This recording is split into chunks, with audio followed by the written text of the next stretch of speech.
Well, folks, another week of me really not knowing how to start this show. But these issues, we're going to spend the better part of probably at least 2 hours. We're going to be waiting for Coach Don Patterson to come on the show here shortly. These issues, folks, I don't want to talk about plays. I don't want to talk about the pass to Arlen Bruce that was for naught and the kick at the end. Although I will say this, people on this show listen to my stuff know that I've been touting Drew Stevens for basically all summer and all fall camp. And the fact that he was not sent out on that 48-yard field goal at the end is just once again a failure on our part as a coaching staff. These are macro issues, and I think everybody understands that. But I just want to make that clear before we start taking calls, taking chats. Don Patterson again is going to be here. We hope very soon. Let me get my mic here centered. But I just don't want to focus on individual plays and had this play happened, had Iowa not fumbled at the 1 yard line, had Terry Roberts not slipped, could that have potentially been a pick six? We can talk about all kinds of different scenarios. And sure, you're probably right. Had Monty Pottebaum not fumbled or had that call went the other way, actually he crossed the plane, but again, it doesn't matter. You could also argue had the Iowa State tight end had that play, the catch along the sideline that was not reviewed, which, again, doesn't make any sense to me how you can stop an Iowa spike on the last drive of the game and yet not stop that play from being snapped before you review it. So I don't know. I don't have the answer to that. But all those issues are micro issues. The issues Iowa has right now offensively are big. And I have a fear. I'm going to talk to Don Patterson about that fear when he jumps on here in a little bit. You can join the show. Multiple ways you can join the show today. First of all, this is preferred because we just have one phone line open. All right. We just have one phone line to work off. We're trying to develop the ability to take more calls. We had that ability last year. And we're trying to kind of mess with our technology a bit. So if you want to join the show, I'd prefer you join by means of StreamYard. You can find the link in the description below. We can have as many people queued up in StreamYard as we want, but just one phone line open. If you are trying to call in on the phone line and you're getting just a repetitive ringing, right? That means the phone line is busy. It's not going to give you a busy tone. But I try to let everybody know when the call line is busy. So watch the bottom of your screen. And as you can see, I'm not on my home base right now. I am out. I am with some family, as I am every Cy-Hog game. And boy, I've had a lot better games than this one. Iowa losing for the first time in this series since 2014 and losing at home for the first time since 2014. All right, we've got multiple people on the line. Let's start with our folks on StreamYard. We'll, first of all, go to, well, whoever this is. His name is My Head Hurts. My Head Hurts. How you doing, sir? Are you with us? I can't hear you. Can other people hear you? I cannot. Kyle I see Kyle is waiting in the queue. Can you hear our caller? No, he cannot. Something's going on with your mic, sir.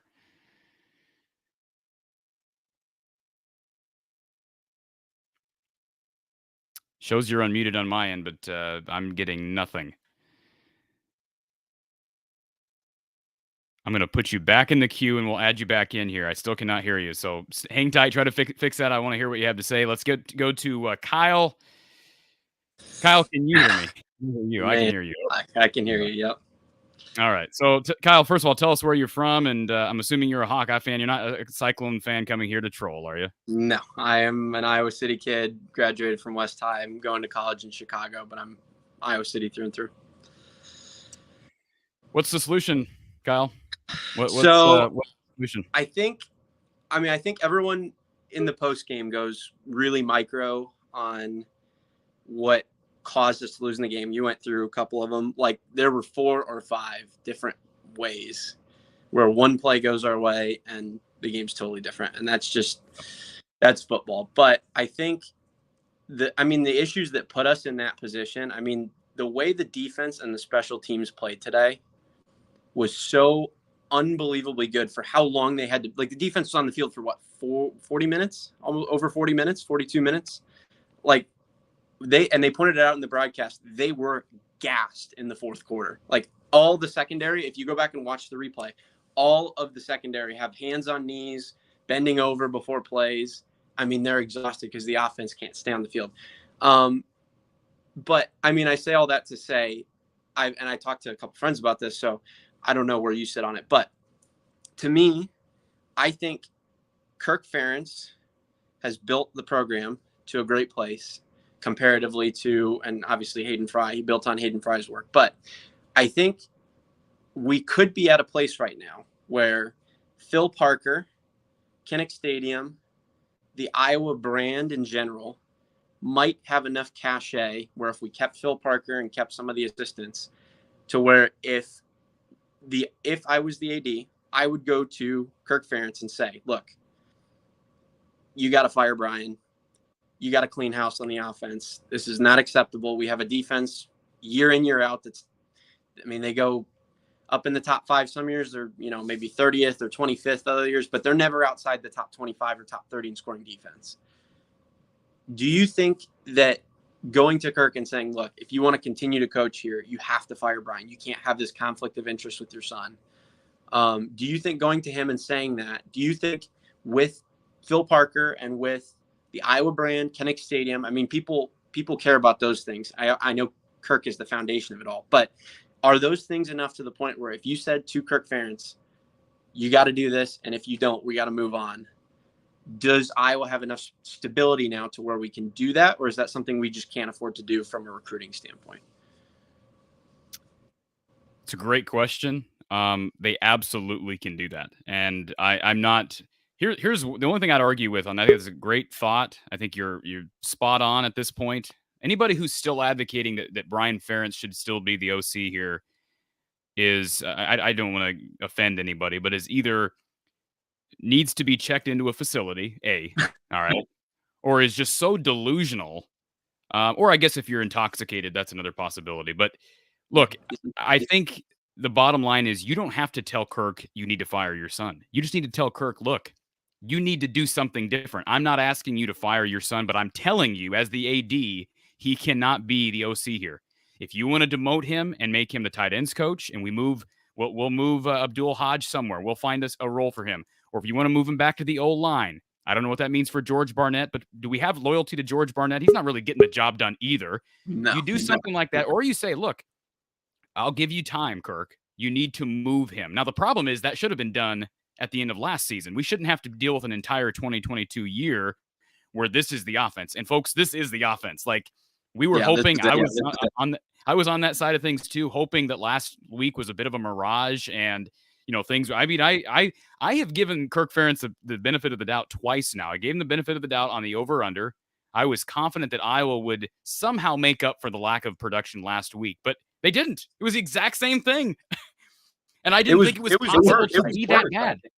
Well, I didn't know. I didn't think it was possible to be that bad of a Power 5 offense. I really did not think it was possible. I also didn't think it was possible for a defense to be as stingy, for a special teams unit to play as well. I mean, listen, Kirk and Brian are absolutely, and I love Kirk Ferentz as a person. He's done so much for this program. It's nothing personal. I really do have had a deep respect for Kirk Ferentz. That has been waning. I'll admit that first, because when you put your children above the program, above the best interest of the program, you're no longer fulfilling the duty you took on as the head coach of this football program. And I get it. It was 23 years ago. Well, guess what? Maybe it's time to step away. And when Kirk Ferentz, that's the first time I've ever said that. I'm not saying that Iowa needs to fire Kirk, but we're at a crossroads right now because there is no, he has went down this road of nepotism and there's no coming back, Kyle. There is no coming back from this. So you're absolutely right. The AD, and he won't do it because his name is Gary Barta, but the AD needs to sit Kirk down and say, look, Kirk, it's not working. You tell me a solution, because I can tell you one thing. If I'm Gary Barta, I'm making it very clear to Kirk that the solution there is no, I have a lot of scenarios that I'll give you. Again, tight ends coach, offensive line coach, find him another job in the NFL, find him a job in the MAC or somewhere else as a position coach. Fine. but none of the solutions, I should say, involve him remaining as the OC. Yeah. And Gary Barta won't do that. No, But he won't. look, the only thing that comes as a positive from this loss is if Iowa had won this game 10-7, Kyle, Exactly. we would have won the press conference, and it would have been the same. Well, a win's a win. And Yes. Iowa went 10-4 last year with that mantra: a win's a win. They went 10-4 that last year on a weak schedule with a win's a win. The only problem is when they played Purdue and they played Wisconsin, they played Michigan, they got absolutely killed because this isn't an elite Iowa State offense. I'm telling you that right now. Yeah. But I'm telling you, this defense, regardless of how good the Iowa State offense is, I think there's a lot of potential there. Xavier Hutchinson's obviously fantastic. It's a good Iowa State defense, but I'm just telling you, the Iowa defense is elite, beyond elite right now. And I've never seen a defense that can hold its own despite ineptitude on the other side of things. So I know that's a complicated answer, and I'm just kind of ranting because this is the first opportunity I've had to do so, Kyle. But no, you're absolutely right. Something needs to be done, and I'm done making excuses. I'm just done making excuses for it. I don't know how long you've watched my show, but you heard me in the offseason pounding the table about a transfer portal quarterback. I got ignored. Not that anybody in the football program cares what I have to say. That's not the point. Every single video. Yeah, abs constantly. And I got people who ripped me and said, I'll never listen to you because you won't let it go. Fine. I said Iowa needed to go somewhere else. And I never, ever thought in my wildest dreams that Brian Ferentz would be promoted as the QB's coach. They doubled down. Kirk Ferentz continues to double down. He doubled down to Rick Pizzo. You heard his report at halftime. Basically said the same thing we've heard since Spencer took over, that we need to get better around Spencer. I mean, look, folks, I don't care what the pieces around him are. He went 12 of 26 for 92 yards and 1 touchdown. Guess what? You're no longer doing Spencer Petras any favors by starting him. You're putting him in harm's way. He's getting abused. I mean, online too. He's getting absolutely lambasted by the fan base. And it's like, part of me is like, yeah, you're not performing. Like, I don't question his work ethic, his leadership. They all say good things about him, but it's like at some point it's not his fault anymore. I mean, he's just not good enough, but he can work as hard as he wants. If he doesn't have the ability to be a good Power 5 quarterback, that's not his fault that he's out there. I mean, what is he going to say? Right. Put me out there. You just hit the nail on the head. It's not his fault he's out there. That's the key. No. All right. You can say it's his fault for not playing better. I mean, some guys have it, some guys don't when the lights turn on, but it's not his fault he continues to be out there. I don't expect him to be a sacrificial lamb. I don't expect him to say, well, I need to step down. He's a young man who wants to play. This is his dream to play. Who's going to say no to playing in front of Kinnick Stadium? I mean, everybody wants to. As his position coach, as his head coach, it's their responsibility. And I used the illustration last week, I believe it was, of a father and a child. And I compare the relationship to some extent to that relationship. And a father has to do what's best for his child, even if his child doesn't agree with it. And right now, what's best for Spencer Petras, in my opinion, and I'm adamant about it, is that he no longer be the starter. And I'm not claiming that putting in Alex Padilla or Joey Labus is going to fix the problems, but this ain't working. No, this ain't working at all. Something up. And then big picture, just one last quick thing. Big picture. So I don't know, and I don't know where it would go if Kirk said, okay, I'm stepping away, because we know it's going to happen at some point, whether it's 5 years, 8 years from now, or 2 years from now. Do you think that Iowa football, from all the other elements besides Kirk, the stadium, the brand, you can throw Phil Parker in there, you can throw some recruiting stuff in there, does Iowa football have a ceiling of what we are now, which is 8-4 most years, and once every 5-6 years a great run? No. And are you willing to, as a fan, I'm curious to hear what you think about this, take a whole reset, besides Phil Parker, obviously, and the defensive side and special teams, reset the offense, reset Kirk, and say, look, we might be in for 3-4 years of 6-6, 7-5 football before a new coach gains traction with his own recruits and his own position coaches and stuff, but then have the upside of potentially a higher ceiling? Is that a risk that you would be willing to take right now, or is it not? Are we not at that reset point yet? Well, that wouldn't be my first line of defense. My first line of defense would be to sit down with Kirk Ferentz, who I think the fans owe. I mean, Kirk Ferentz has done a lot for this fan base, so I think it's Gary's responsibility, and Kirk has earned that you sit down with Kirk and outline exactly what we just got done talking about. And now, if he says, Kyle, if he says, no, I'm not doing that, Brian's Yeah. our offensive coordinator. If he says that, then you say, well, here's the choice, Kirk. Either you need to change something here, or you need to step down. Yeah. And if he chooses to step down, that's his decision. Yeah. It's not a matter of, well, we let a guy go and he had no right to do that. We don't know what we have. We're unappreciative. No.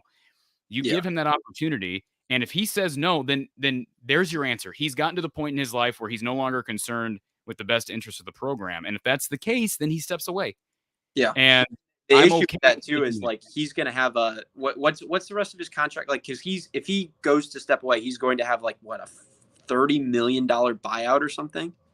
That I don't know. That I don't know the Yeah. details of the contract. If he steps away, I mean, again, Yeah. I know there's contractual language there, so I can't speak on the contract. I know obviously you got the extension through 29, Yeah. but I would like to think, again, giving Kirk the benefit of the doubt, that if you make that clear to him that you either have to step down or you need to make a change at offensive coordinator, I would think he would find a way to find Brian a job.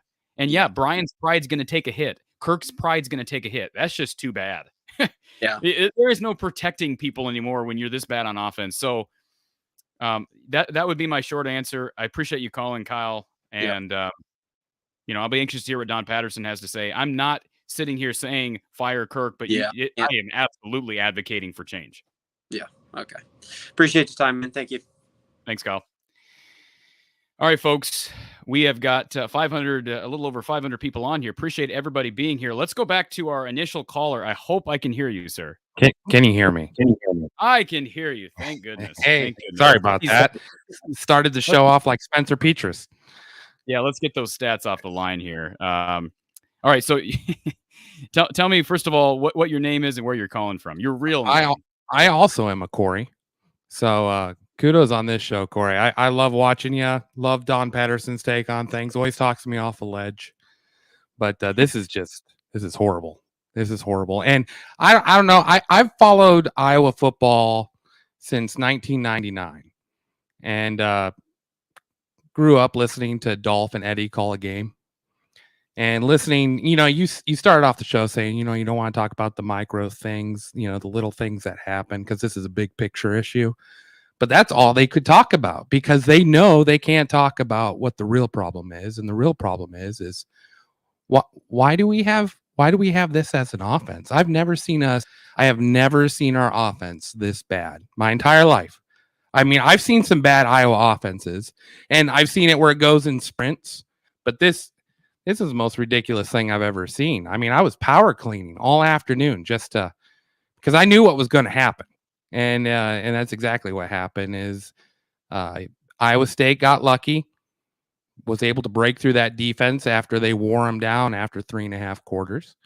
And this is the end result. And I just, I don't know. I'm speechless, and that now I got to deal a whole year with Iowa State fans. It's awful. Well, let's just hold on before we go on. Let's just establish the fact that at some point you have to lose. Iowa hasn't lost this game since 2014. So any Iowa State fans that want to throw that at you, give me a break. Give me a break. And you beat a team. I mean, look, congratulations to Iowa State. You came in here. It's a tough place to play. But come on. If Iowa State fans, they got bigger fish to fry than beating an offense that's maybe the worst offense in the FBS. I mean, I think Iowa has a chance at being the worst offense in the FBS right now. That's not a joke. I haven't even looked at the numbers, but I think I would guess they probably are right now. Somebody tell me I'm wrong. How shocked were you at halftime to see Padilla not come in? That for me, that surprised me. I wasn't shocked, but I did say my bold prediction, if you saw it earlier this week, was if Spencer Petras struggles, they will make a change. And that's me giving Kirk the benefit of the doubt and also recognizing, we had a press conference with Brian Ferentz. I was able to be a part of that, which I appreciate the university allowing people like me who covered the sport the way I'm covering it to be a part of that. And it just felt like the coaching staff, at least on Brian's end, they were starting to realize, hey, we can't just constantly defend our quarterback. And it just felt like maybe it was setting up for a change at halftime. And so when I heard the report, when Rick Pizzo reported in where Kirk Ferentz told him about how the guys around Spencer just need to get better, was not shocked because I've seen that. I've heard that response so many times, but I was just sorely disappointed. Just sorely. There's no way. I wrote that in Twitter afterwards. There's no way to defend it anymore. I don't care. There is no means of defending not making a change at the quarterback position. There isn't. And I had just one last point. I'll get off. But the thing that blew my mind was, and even Eddie brought this up on the radio broadcast, was how Iowa State was they were begging Petrus to beat them. Yes. They were just lining up and running, trying to get the run because they knew there was no offensive threat from the ball getting thrown. And that's disheartening. Sure. I mean, I don't know how you can be an offensive coordinator. Iowa State was trying to lose this game just as much as Iowa was trying to lose the game. They fumbled at the 1. They threw a pick in the end zone. I mean, this wasn't a disciplined game. Somebody texted me. I had an Iowa State fan text me after the game, and bless her soul. She's a good friend of mine. She's an Iowa State fan, but she said, what a great finish. Seriously? What a great finish. On whose account? On whose account? Mother Nature, because it finally rained? Are you serious? I mean, what a ridiculous comment. There were 6 turnovers in this game. 6 turnovers, 2 blocked punts, and a missed field goal. And you're going to sit here and tell me, give me a break. So no, listen, I give Iowa State credit for winning this game, but you're absolutely right. Iowa State they gave Spencer Petras, and I didn't think honestly, I didn't think the offensive line was that bad through most of the game, but it wore down over time. But Spencer had lots of time in this game. There's no way you can use that as an excuse. Hey, I appreciate the show, man. It's good stuff. Appreciate it, man. Thanks for the call. All right, folks, we are tracking right along, and as soon as we get through this line of StreamYard callers, and of course, we're going to have Coach Don Patterson here coming on the show shortly, and I'm going to open the phone line. But look, I've got 3 people who are wanting to talk Iowa football here on StreamYard, so we're going to get to them first, and then we'll get to the phone lines. Let's welcome in John. John, who is an Iowa fan, I'm assuming. John, your thoughts on what is the Iowa offense? Yeah, I'm an Iowa fan. I grew up in Iowa, but I've lived in North Carolina the last 30 years. The first question you asked, and I got a couple of things to say, but the first question you asked is where do we go from here offensively? I think it's obvious that they don't think Padilla can help us. So the only path I see forward is to bring in Joey Labus and work for the future. Look, we've got a defense that's going to keep us in most any game. So give this kid a chance. You know, people say he's a playmaker. He's got some speed. He's got a decent arm. Let's give him a chance. I mean, we got 2 turnovers, 2 block punts, and we score 7 points. Come on, dude. I'm 57 years old, and I could have put 3 touchdowns on the board. John, it's and I hate using these types of words, but I'm going to use the same word that I used, with some friends who were watching the game. It's pathetic. It's unbelievably pathetic. And that's the right word. It's unbelievably pathetic because it's unbelievable that the Iowa defense and special teams unit can be this good. It's they're elite. And you said we could have the worst offense in the FBS. We may have right now the worst offense in the history of the FBS. I can't argue with that. I don't have the numbers in front of me, but they've got 250 total yards in the last 2 games. In 2 games. In 2 games. One against an FCS opponent. Right. I mean, I don't know there's another team in college football that could do that on purpose. I'm not arguing with you. Really.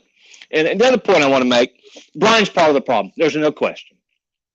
But the biggest problem is Kirk. Kirk has always wanted to play games. Let's just putter around till we get to the 4th quarter and see if we can make a play or 2. Now that worked when he came here because we didn't have any players. But the game was different then too, obviously.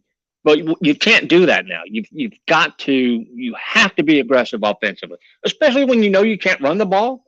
Throw it deep. If you get a pick, it's a punt. Do something. Try.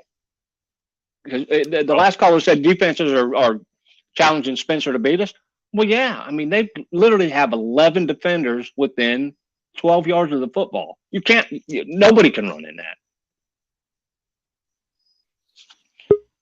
And the last point I want to make, you talked about Barta going to Kirk and tell him to make a change. Barta's the AD. He can fire Brian. You're right, but out of courtesy to Kirk, I'm not advocating for that. I think Kirk has lost all the rights that he has to courtesy. I do. I just do. I know, and it's a tough call. It really is. But I get it. I get what you're saying, but I'm just saying there's other ways to go about this. That's all I'm saying. I'm not defending Kirk at all, but there's just other ways to go about it, and we can't forget what he has done for the program. There are other ways to go about that. And like I said to the previous caller, you heard me say it, John. If he refuses to be cooperative, then yeah, you have to take the next step. He still is supposed to be subjective to his AD. Unfortunately, he's the most powerful person in the program. He can essentially do what he wants. Hayden Fry was the same way when he was there. He could do what he wanted at the end of his career. So it's not anything special to Kirk. You're old enough to know, though, that there was never a nepotism problem with Hayden Fry. That's the difference. Oh, no. Listen, we wouldn't be having this discussion if there wasn't an issue with nepotism, because people want to knock. Remember back when people used to make fun of Greg Davis's offense? I think I'd love that's high octane. Look, I would. And so I just, if it weren't for this issue, and that's why usually when nepotism takes over, it doesn't end well. This would not be an issue. And I told you in the offseason, John, there were opportunities for Iowa not only to go to the transfer portal and get a difference maker quarterback. There were opportunities for them to hire a QB's coach who was absolutely more qualified than almost anybody else in the country. If you just look at resume and development, and Iowa chose to go with Brian. That's a fact. Yeah. And I don't want to defend Brian because there's not a whole lot there to defend.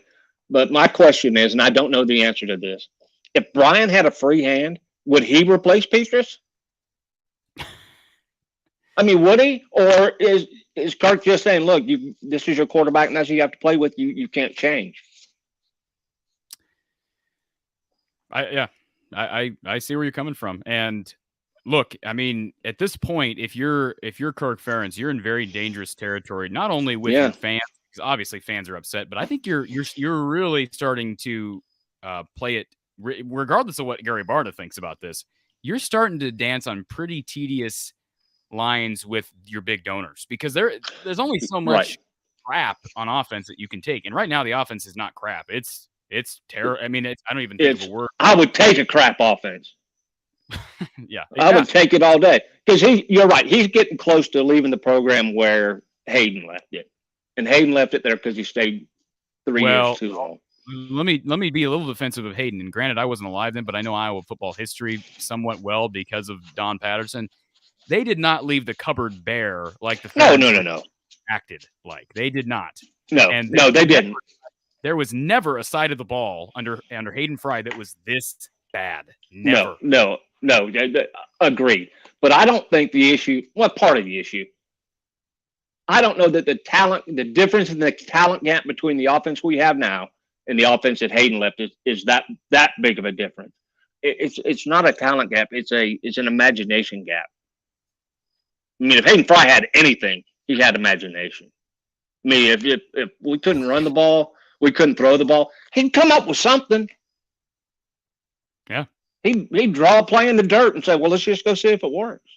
Well, the difference is Hayden Fry had an offensive mind, and Kirk does not, and that's okay. That's the thing. It's okay that he doesn't have an offensive mind, but you need to have those guys around you. And right now they have two guys, your offensive coordinator and your head coach, that nobody has an offensive mind, and that's a problem. Yeah, you're right. Yeah, I agree 100%. All right, John. Appreciate it. You're welcome to call when Coach Patterson comes. Okay, thank you. Thank you, sir. All right, folks, I want to get to these super chats before we move on to our next caller. Ken and James are on hold.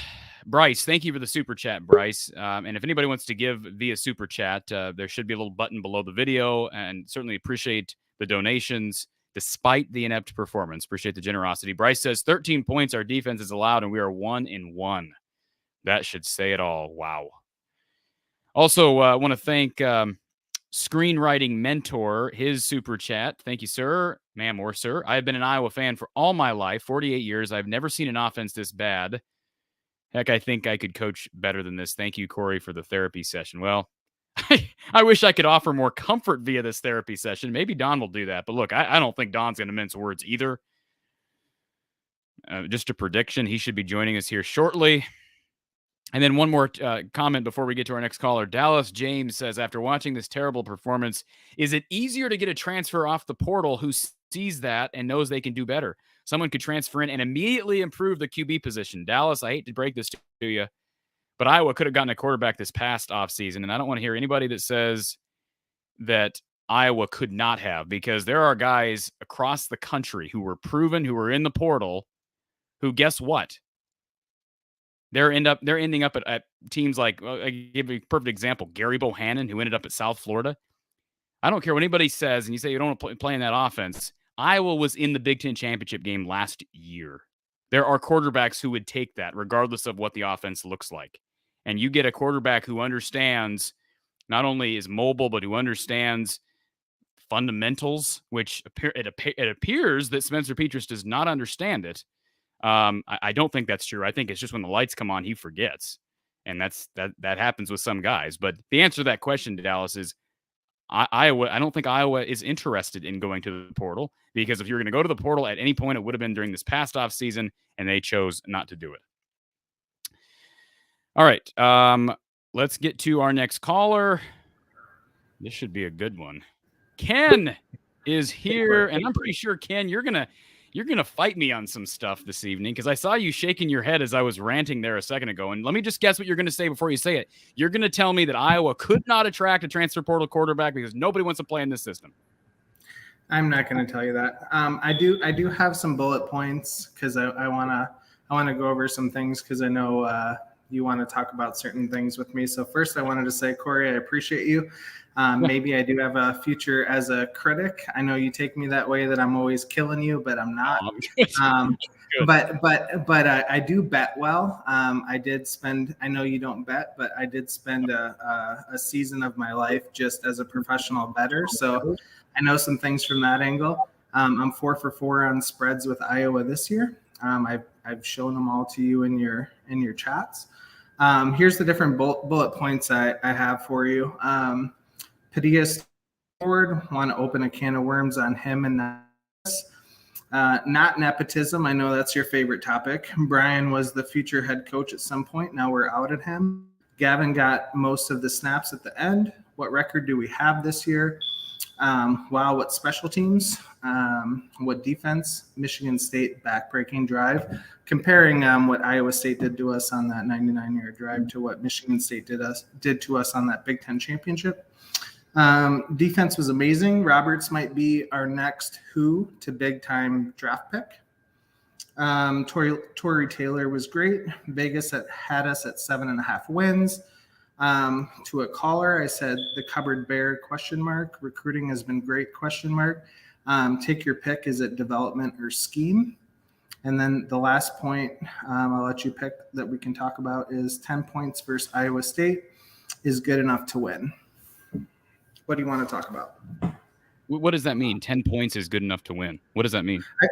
I feel like if our defense holds them to 10 points, we should win the game. But we didn't. And I know that's a topic about Brian and Spencer again, which isn't my favorite topic to talk about. But I'm just saying, if we hold Iowa State, which is supposed to have an explosive vertical offense, that should be good enough to win. Oh, I agree with that. Now, what were you were rattling a lot off and you were cutting out kind of early. What were some of your points that you were debating me on? Because I'm happy to debate you on some of these things briefly. And I know we've got a bunch of callers and waiting on hold, but I'm happy to talk about some of these things. So read the first part.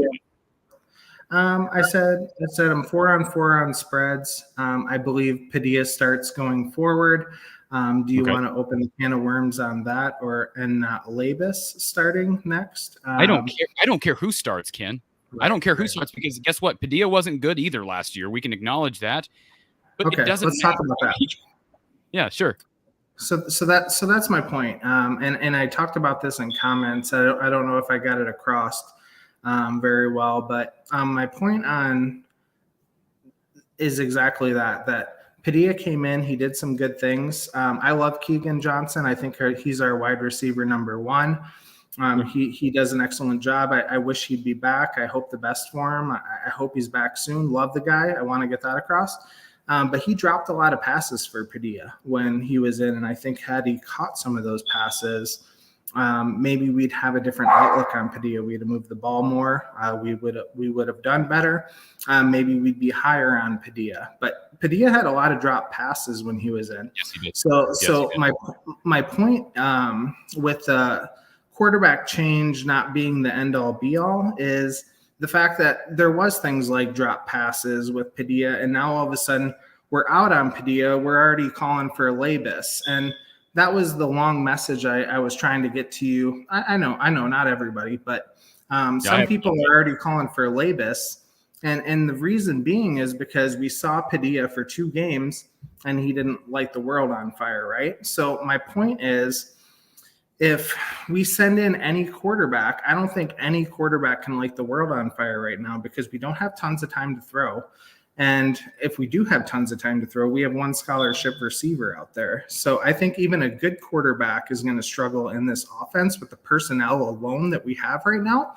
And if we send Labus out there, I think he might struggle. And then all of a sudden we might be talking about the next freshman who we need to get in, and let's be done with Padilla because we've seen him for 2 games and he didn't light the world on fire. Let's be done with Labus because he played a couple games and he didn't light the world on fire. And all of a sudden we're just going absolutely through our quarterback room is what I'm afraid of. Let me respond to that, Ken. I'll give you my take on this, and then I'm happy to talk, 1 or 2 more. But so I'm not an advocate for anybody. And specifically, I'm an advocate for what you're doing right now is not working. I'm not in practice every day. I have not seen Joey Labus more than a few throws at Kids Day, and I'm not. Anybody who wants to jump to conclusions based on 1 practice doesn't even deserve the platform they're on. I would say this, Alex Padilla, you're absolutely right. I remember that talking about those numbers with Don last year about the drop percentage, how much higher it was with Alex Padilla. And I'll say this about Alex Padilla. I've spoken with Alex Padilla, spoken with him at Media Day. I've listened to him in other interviews. He opted to stay here. He's never, like, to me, and I hate to make this inference with him, and maybe he'll prove me wrong. It doesn't seem like he's real concerned about starting. Like most kids, and I admire his loyalty, but most kids in 2022, if you're seeing what's going on at quarterback and with the offense in general, whether the problem is all quarterback or not, and it's not, obviously, but at some point, if you're Alex, you're like, look, why am I here? This is a terrible offense. And I'm not even getting a shot. We got a guy in front of me who can't get it done. I just don't know. Like, Alex Padilla just seems kind of satisfied, and I hope that's not the case. But he just seems like he doesn't have that edge. And say what you want about Spencer Petras. Spencer wants to start. You can tell he wants this really bad, and I think that's part of his issue. I think he wants it so much. When the lights come on, he just I don't want to say the word chokes. That sounds bad, but boy, I don't know what other terminology you use at this point. So I'm not an advocate for Labus or anybody specifically, but I do believe they need, for the sake of Petras and for the sake of the fan base that has paid for these seats this year, right? That continue to sell out these games. They need to make a change at quarterback. I don't think there's any question about that. Yeah, I don't think there's any question about that either. I think Padilla starts next week. But as far as Petras, what's tough for me, he doesn't deserve to start at this point. I don't think there's any question about that. But what's hard for me is it's like, when do you pull him? So I think it was the 3rd quarter, he had that throw to Bruce, and had he kept his footing, that turns into a touchdown pass. And then all of a sudden, we're 14-3 and we probably win this game. And, Padilla or Petras moves forward. And then, there's 4th and 10 where, the announcers are really talking about how, we haven't had a play beyond 11 yards, yada, yada, yada, like stacking the deck against us. And then Petras throws a perfect ball to Bruce on 4th down, and Bruce, doesn't catch it. And so in my opinion, although overall in the game, Petras didn't play well enough to win, there's no question about that. I feel like when we really needed him, he had that touchdown pass for Bruce, who lost his footing. We had that 1st down from Bruce, who dropped the ball. So it's really tough to blame Petras in the critical situations, but overall, yes, I agree that we just need to make a change. It's been long enough. Go ahead. And Ken, those aren't critical situations if you have better quarterback play. Sure. You aren't in those critical situations. And guess what? That I'm not trying to just. This is I blame development. I blame evaluation. You can blame recruiting if you want, but I'm just telling you right now that throw that Bruce slipped on. Nobody was around Bruce. If Spencer Petras can't make a 6-yard out to the left side of the field, which by the way he missed a lot in this game. I'm just saying, let's not give him credit for making some brilliant play in the clutch. He made a simple throw to Arlen Bruce, and Bruce slipped, and didn't score, and then you fumble the ball on the next play. I'm not saying that you're wrong, but I think we're giving Spencer a little bit too much credit if we're looking at it from that side of things. No, it's not about giving him credit. It's just about saying it's unfortunate that he has to be the scapegoat for a loss when things could have been very different had Bruce not slipped or Bruce caught the ball on fourth down. Like things could have been very different. Like Petras made the makeable play in the situation we needed him to make a play. But unfortunately, in the end, we didn't make the play, and therefore the ongoing storyline of Petras isn't good enough for our offense gets to exist. So what's unfortunate in the end, our offense I don't even think created 160 yards. So there is no defense for him or Brian. I've told you that in the past. I'm not here to defend them. But in the same breath, it's unfortunate that he's the one that's got to go when we absolutely needed him. I felt like he did make the play. Anything else, Ken? I appreciate you calling in, and I'll keep doing these call-in shows during the week, and it's a little less busy, so I can take a longer phone call. But I appreciate you taking the time. I appreciate you interacting on the show. I never take offense to any comments. And if they get personal, that's fine, but you don't get personal. So I appreciate that, and I do appreciate you calling in today. Have a good one, Corey. Thanks, Ken. All right, folks, and again, if I'm just want to say this: if I'm missing you in the chat, I apologize. I'm not skipping over your chat. All right, so I apologize. I'm not picking and choosing. I mean, I'm picking and choosing because I have to. I'm kind of picking at random, so I'm not trying to ignore anybody who's on here. Let's go to James next. James, what's up? What you got? Can you hear me? I can hear you, sir. Cool. First off, I want to kind of bank off your point where like you ain't gonna beat them every year. Like we got 6 years in a row, or 6 or 7, whatever it was, years in a row. Like we're not gonna beat them every year. So at some point, you're gonna lose. Like you have to take that into consideration. I know it's tough for fans to take in consideration, but I feel like I already acknowledge that like we're gonna lose eventually. Yeah, I mean that's true. That's true. I mean, I don't think, like I said, I really don't even care. I've never cared less about the fact that Iowa just lost a trophy. Like I don't care about that at all. It's the fact that moving forward, you have a situation where you know what you're going to get now. We've seen 2 games now in 2022, and they both looked exactly the same. And my bad. Oh, I was going to good. say, my point on the quarterbacks. I believe Padilla should be the quarterback. Like I at least Padilla should be the next one. But what do you think would be the like perspective around the world if they name Petras a starter for Nevada? I expect that at this point, James. I do too. Keep Petras as the starter. So, I mean, do I want that? No. And again, I said this to Ken. I said this whoever was on before. You are not doing Spencer Petras any favors by continuing to put him out there. I just think it's a detriment to him. I really do. And like you look at every throw except for one, I think he had on the sideline. He overthrew everybody. Like I don't know what it is about that throw in particular. But like whenever they throw against the sideline, there was one he threw that Laporta caught that was good. I remember. Okay, I was going to say because it was like near the end of the game. I stopped keeping track of throws that were overthrown, that were high. I stopped keeping track. Well, there's one that Laporta caught and like almost got the first down on that he threw well, but the rest of them he overthrew everybody on the sideline. Like I don't know what it is about that throw. It just seems like when he makes, I mean, he overthrows in the middle too, but he doesn't really overthrow in the middle. It's more low or like a little high, but not super high. Like those in the sideline are super high. So like I don't understand what the difference is. Like if it's maybe his like feet aren't comfortable when he throws to the sideline. Like if he just because it doesn't seem like he uses his footwork isn't right. Like his footwork is just off. From what I watch him play, like his footwork looks really bad. we keep hearing that his fundamentals are great in practice, but it doesn't translate.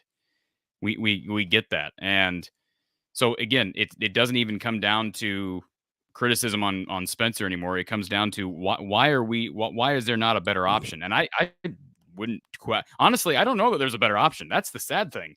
Like, is it because of just stubbornness, or is it because of what is the reason that there hasn't been a change made? What the scary thing is what if this is the best they actually have? Like, I mean, but how do you know that unless you try something? That's the thing. Like, even if it's not, we don't know until we try. I agree, but I don't believe Kirk Ferentz sees things that way.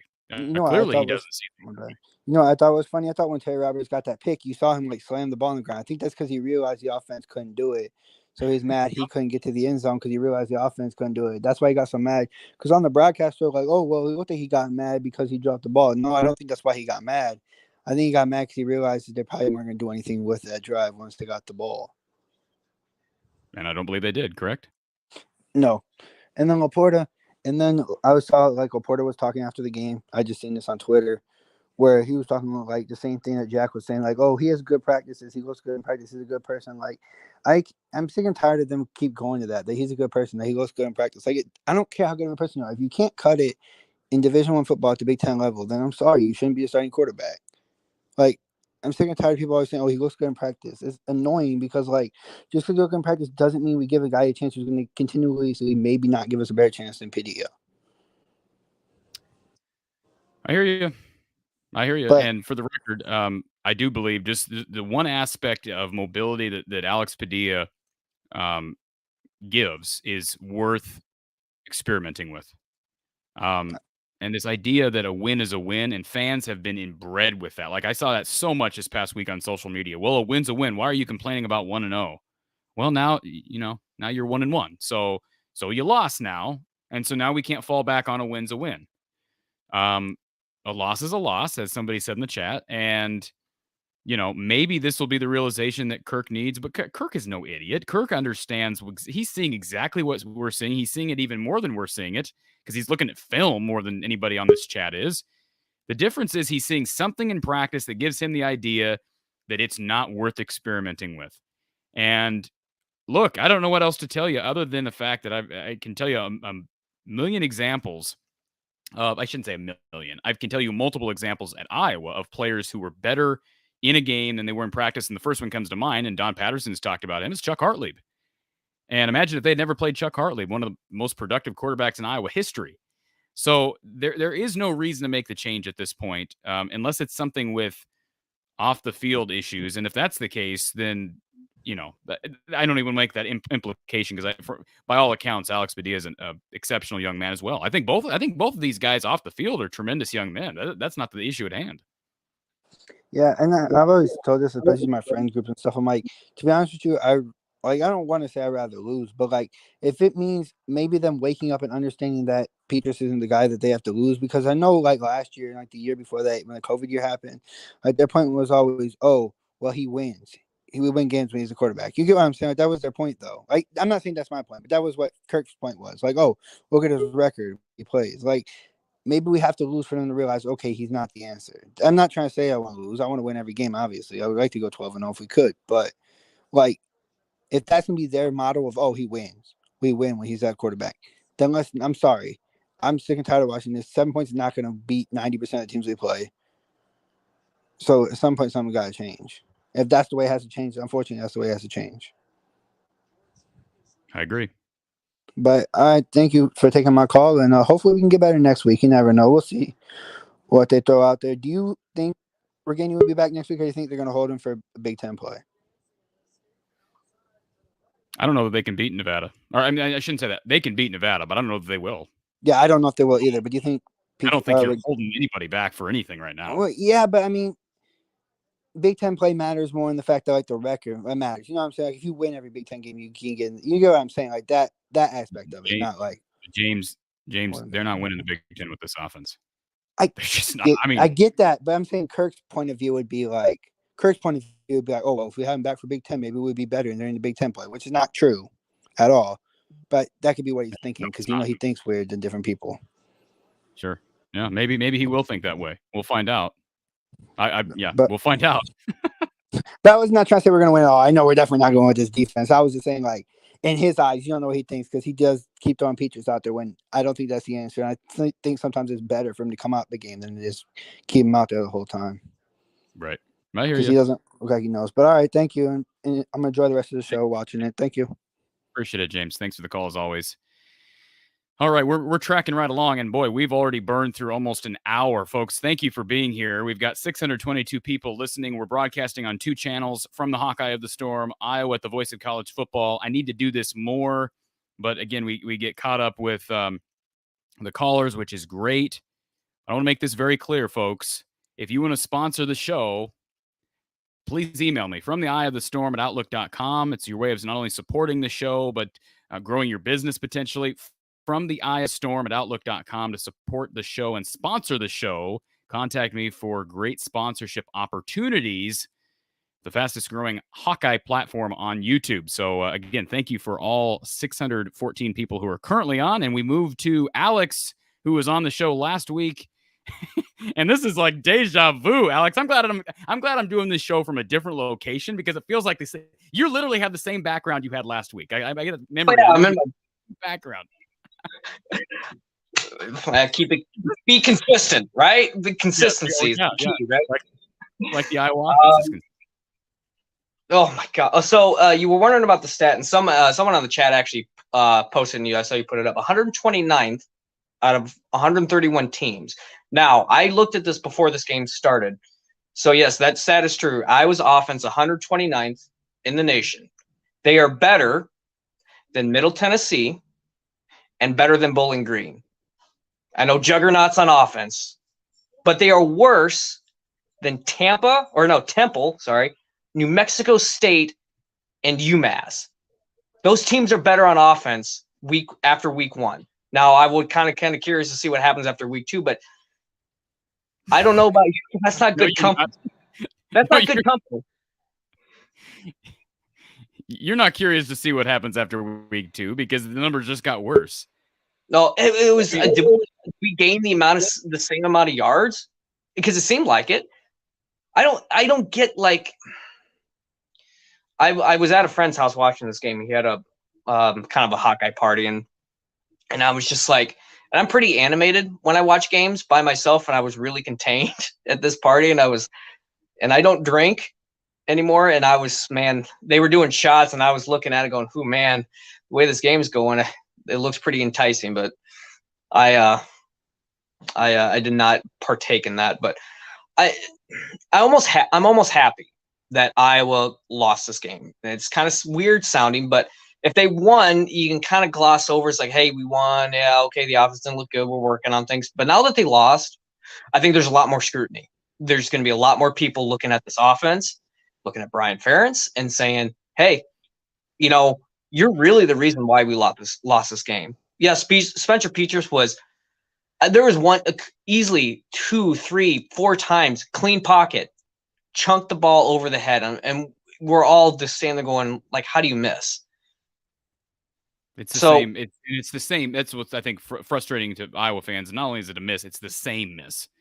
Right? Yeah. Like, it's the same miss, the same way, the same play call.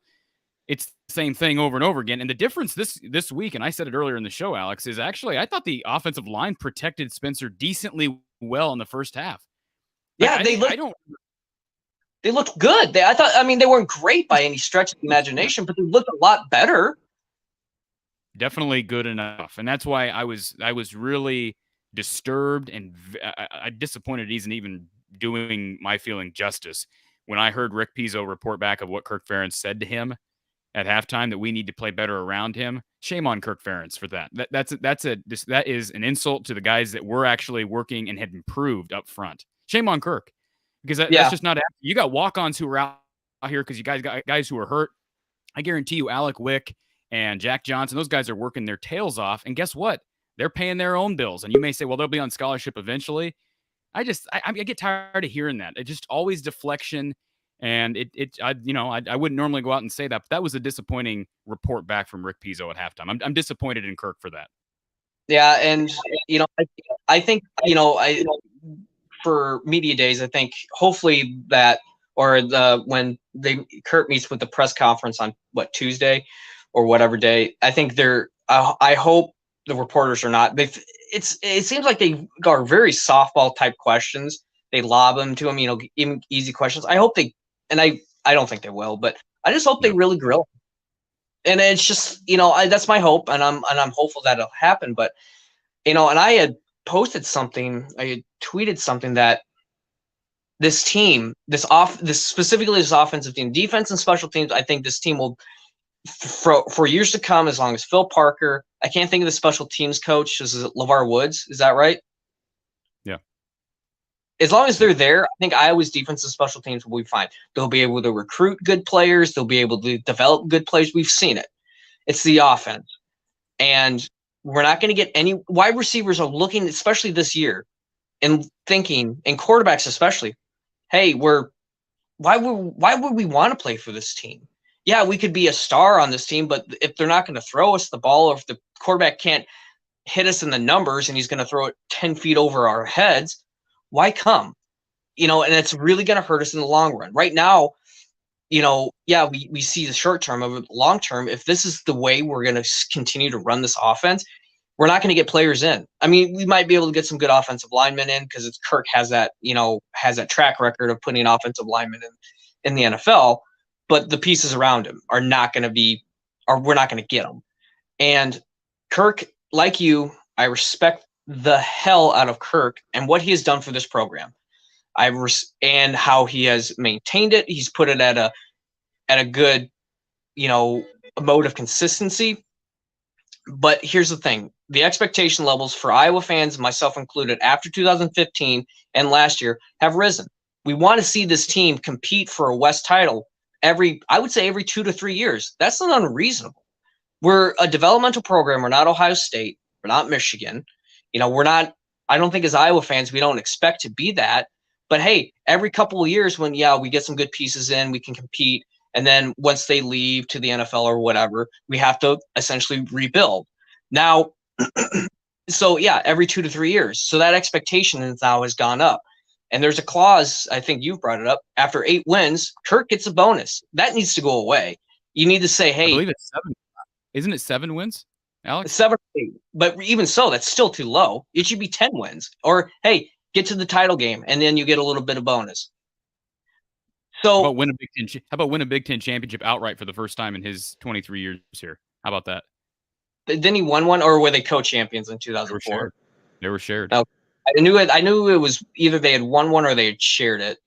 But I think you need to have some maybe set the bar. It's like, okay, you got to get to the title game. Okay, you get there a few times. Okay, then you up it again. Say, hey, you got to win now. Because the expectations keep growing. I mean, don't shoot for the moon from the start, but just get there, get to the championship game a couple times. Okay, now we want you to win. And like I said, I respect the hell out of Kurt Ferentz. He's been here for a long time. But there's an old adage. You'd either die the hero or live long enough to become the villain. And with him hiring Brian, doubling down with him as a quarterback's coach, I don't want him to leave on sour notes, but the way it's headed, he defends Brian. His choice is putting Brian as the offensive coordinator, now the quarterback's coach, and this is the result we're getting. And and this is the last thing I will say on this team, on this offense.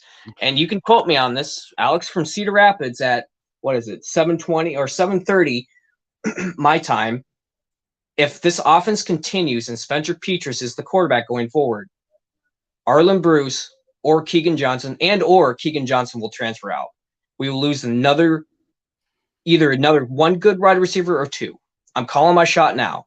And you can quote me on it, and if they stay, great. And if they leave, then don't be surprised, because this offense has proven we can't get them the ball. The quarterback we have currently under center cannot get them the ball. And when they have wide open, when they are wide open, you can't get to him. You can't get it to him, even with the clean pocket. There was one of the plays during the game.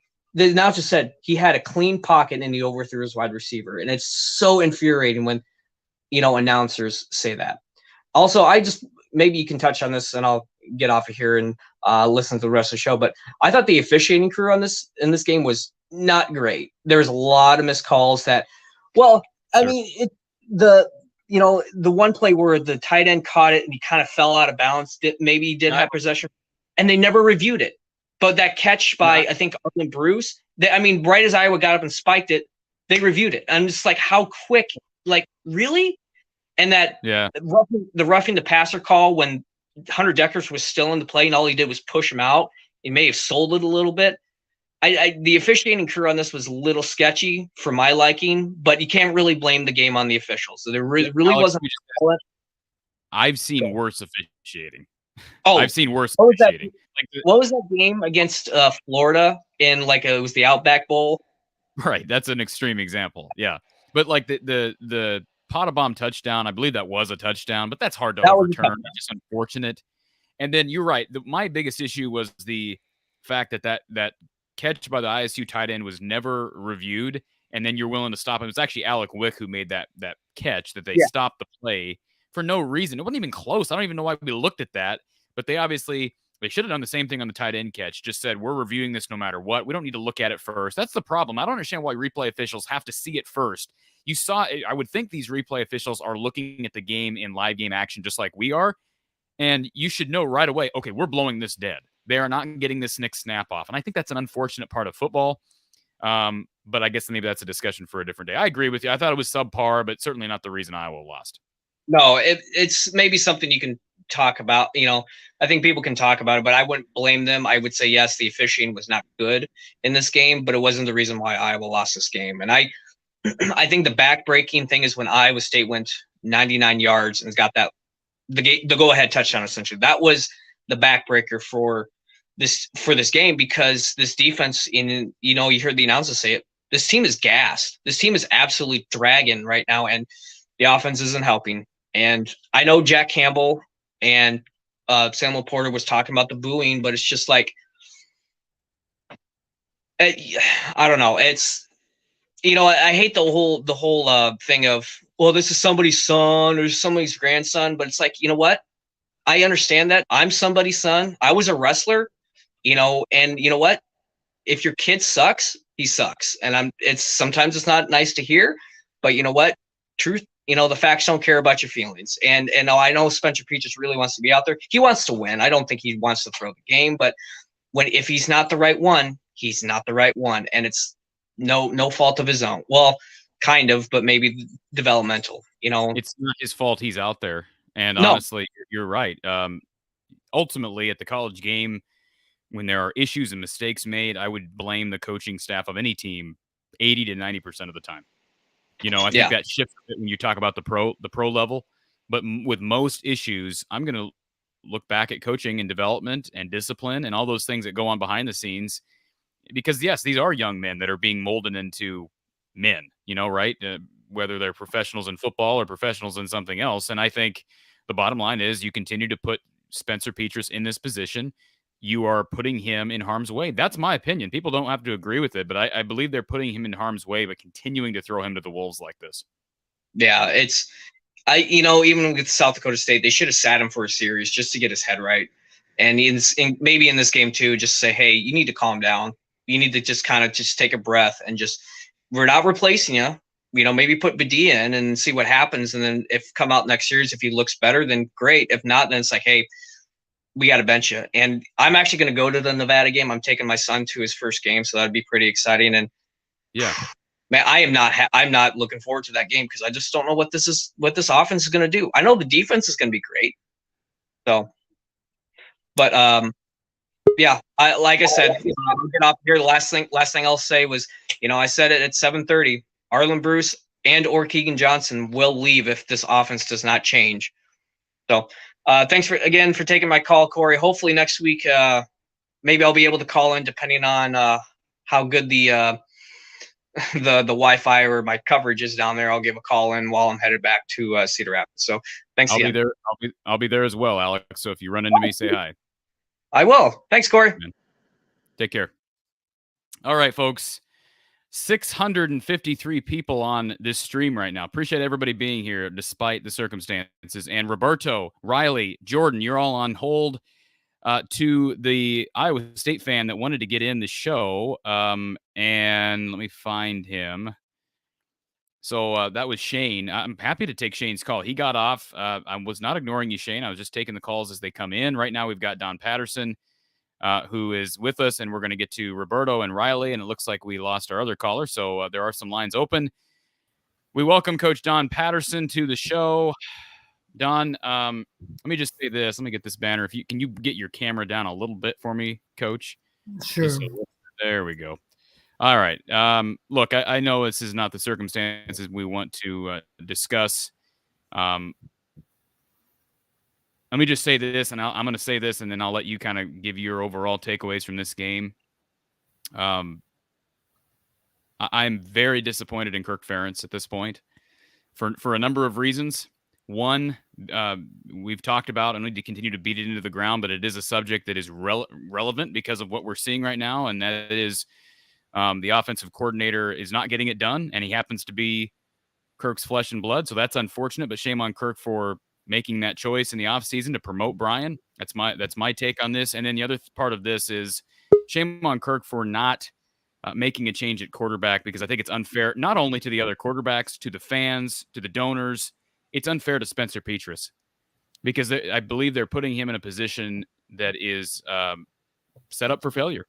And we're now 2 games in. This is a big enough sample size to know this is the Iowa offense, Don. Last week was not a mirage. Now, that's my take. I'm not speaking for you, but I wanted to just kind of get you up to speed on where I'm at, because we have 650 people who are very, very hot right now. Yeah, I can understand that. It was an unusual game. I got to give Iowa State a lot of credit. I thought they did a good job of challenging us with their offense. Our defense was gave ground grudgingly. Yeah, I think most of the yardage that Iowa State got, they certainly earned. And it's just unfortunate. I was frustrated with the officials. I did listen to Kirk's press conference, and the way I understood it, in the Big Ten, if there's a close call, as you know, the replay official will actually buzz down to the field and alert them, we got to stop the game. We got to look at it. Right. Maybe the Big 12 doesn't do it that way. I don't know. Regardless of the protocol being there for a Big 12 crew, and Kirk even acknowledged, he said, yeah, I wish I would have taken a timeout and given them time to look at that play, but it certainly appeared to me that it should have been ruled incomplete. And we didn't have a great look at it, from the big screen in the stadium, but it looked to me like he did not pet. I don't know. Did you see a good replay of the catch? I thought there was no excuse not to review it. I don't know if it would have been enough to overturn. I don't think there's no way he had control before that foot slid out of bounds. But again, there's no excuse for not looking at it. Yeah, and if that meant taking a timeout, then so be it, because that was a huge play. That was all part of the 99-yard drive, right? Incidentally, that was a different drive. We're talking about the tight end catch out of bounds. Yeah, the one on their bench. That led to the field goal earlier in the game. Led to the field goal. Okay. Yep. What's amazing, one of the ways in which we lost the game, Iowa State did a great job of converting on critical downs, and we didn't. We were much like last week. Iowa State was 10 for 20 on 3rd down, and then I believe 0 for 1, as I recall, on 4th down. But of course, that failure on 4th down, I guess, was at the end of the game, right, where they went for it on 4th and 4, I think it was. And they just ran the ball then. It wasn't as if they were really trying to make a first down. They weren't going to throw it. But at any rate, I give Iowa State credit for being good when the pressure was on. And I think the fans did a great job of making noise. It bothered them a little bit, but obviously they were much better prepared to deal with the crowd noise than South Dakota State last week. And I give their starting running back credit for making some guys miss and getting some hard yards. I thought he played well. Decker certainly threw a lot of nice footballs under difficult conditions. You heard me say last week, we better have a plan to slow Hutchinson down because he's not your average receiver. And I think they targeted him 19 times, as I recall. Ended up with 11 catches. Yeah. So and incidentally, a lot of yards after contact or after the catch, I guess. I don't know how they figure yak yardage on pass receivers, but anyway, he did a good job after the catch, and for that matter, I thought we competed with our DBs as far as tackles go. You've seen the final stats, Corey, or no? Right now, you haven't seen them, maybe. I haven't seen the official stats. No. Yeah, Najee had 11 tackles. Incidentally, how about Van Ness blocking not one but 2 punts? Same guy gets both of them. And it's just, you've heard this expression, desperate times call for desperate measures. I would like to think that we have some kind of solution that's different than just trying to figure out how to get better with many of these same plays and many of these same circumstances. And that could be any number of things. One possibility is simply to have a handful of plays. I'll take you back to the Purdue game a year ago. You might recall they didn't play 2 quarterbacks, they played 3. And I said after the game, I said, there's no doubt in my mind that third-team quarterback, only he knew before the game ever played, I'm going to get in the game in all probability, and I'm going to run one of these 4 plays. That's it. He's going to have a very short list of plays, but he's going to know how to handle them inside and out. And it's going to be a different assignment than what the starting quarterback has. And for that matter, the backup had a different assignment too. As I recall, they ran the quarterbacks, both the second and third quarterbacks, much more than they did O'Connell, is his name. They ran the other 2 quarterbacks more, and it did complement their offense. I'll remind you, they actually outrushed Iowa a year ago. It's one reason they beat us is because they outrushed us. They had a modest rushing. Which is pretty sad when you're talking about a Purdue offense that could not run the football. Well, it wasn't a great effort on their part of their offense. I'd give more credit to their defense because they did a good job of limiting our rushing yardage. Neither one of us ran for yards, but they did have an edge. So I don't know what happens going forward, but I'd like to believe at the bare minimum we have a package of plays for our backup. And I wouldn't mind seeing if our third quarterback has a different skill set, then we have a better idea of what his strengths and weaknesses are than Nevada does. And it wouldn't bother me if we gave him a few plays to run next weekend too. And we didn't win on turnovers today. We generated 3, but we gave up 3. So it was a difficult game because nothing came easy. And Nevada on paper, of course, looks like a better opportunity, but I'm sure Nevada is going to be excited about playing in a big stadium too. And Don, guess what? That offense is going to keep every opponent they have on their schedule in the game. Every single one. We got a bunch of calls waiting here, Don. Let's get to our first caller. We got a caller on hold on the phone line, so thank you for hanging tight. I'm going to put you on hold, so you're not going to hear anything, but just hang tight because we got you on the line. Let's go to Roberto, who's been waiting a long time. Roberto, from the Hawkeye of the Storm, what you got? Oh, sorry, I need a minute. So, the Ohio State guy likes to call and join your show. Sure. Appreciate you calling in. How long are you going to be tolerating this? Probably not long, right? How long are we going to be tolerating this? When you say we, or you, when you say, who are you talking to? Are you talking to me and Don? Or are you talking to the administration at Iowa? Because the fans Probably are not. Iowa, telling myself too, because I mean, out of all the games last week, I was watching like the second half of the Iowa South Dakota State, and I just can't believe what is going on with the offense. Like, how is it getting worse? You guys got to the conference championship last year. True. Yeah, that would be a better question for a chip on the shoulder for Petrus, and he can't make easy 10-yard throws on sit routes. Like, struggled. Yeah. He's struggling right now, badly. Yep, that's for sure. Like,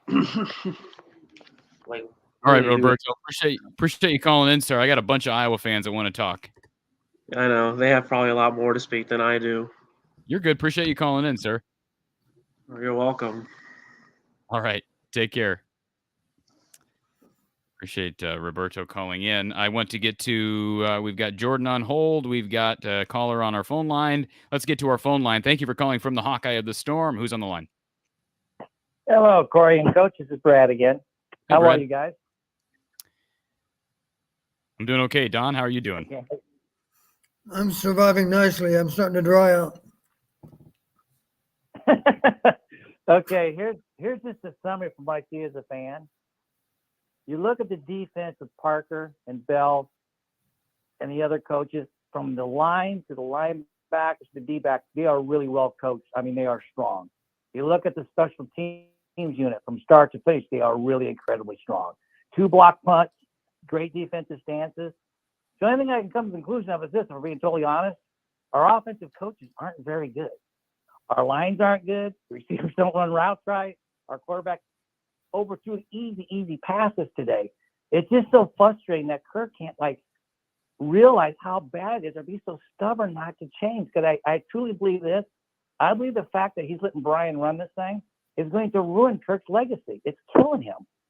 And it's also killing Brian's chance to be promoted to another coaching position because he looks awful. They both look awful. And it's nepotism. There's no way you can get around it. So unless they're willing to make some changes and roll the dice, hell, we might not even make a bowl game this year. I mean, you can't win if you can't score.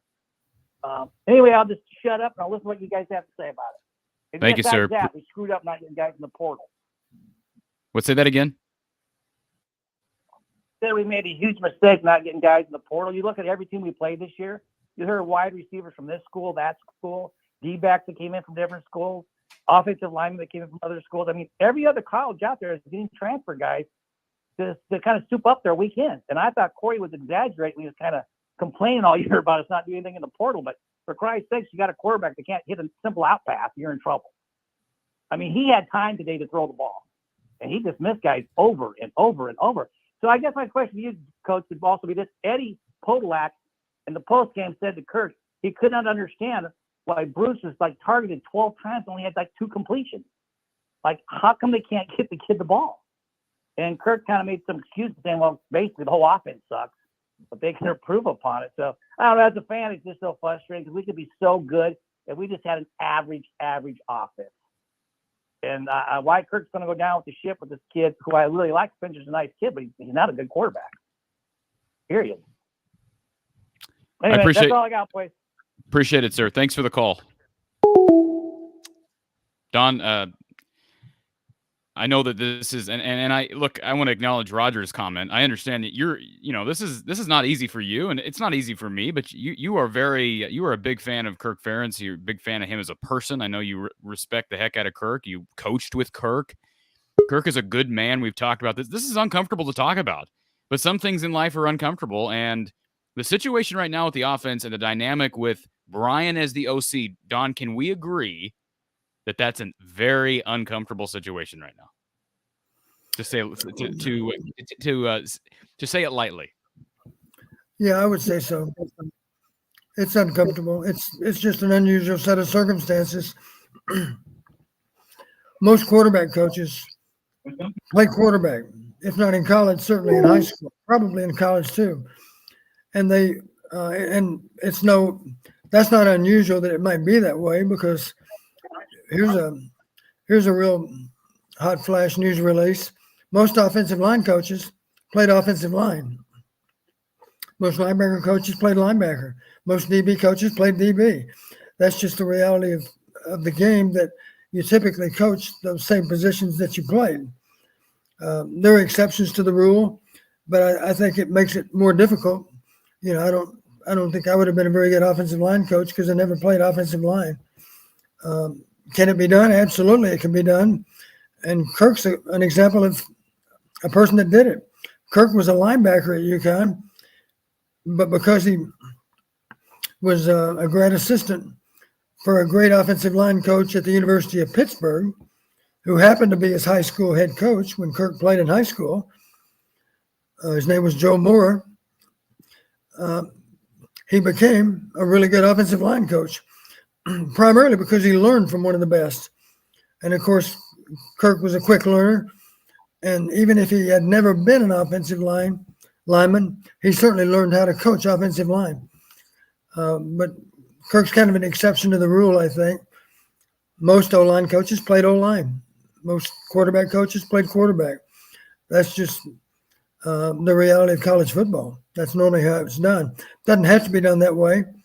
As I mentioned, Kirk was a very good exception because he was a linebacker and yet he became a great offensive line coach.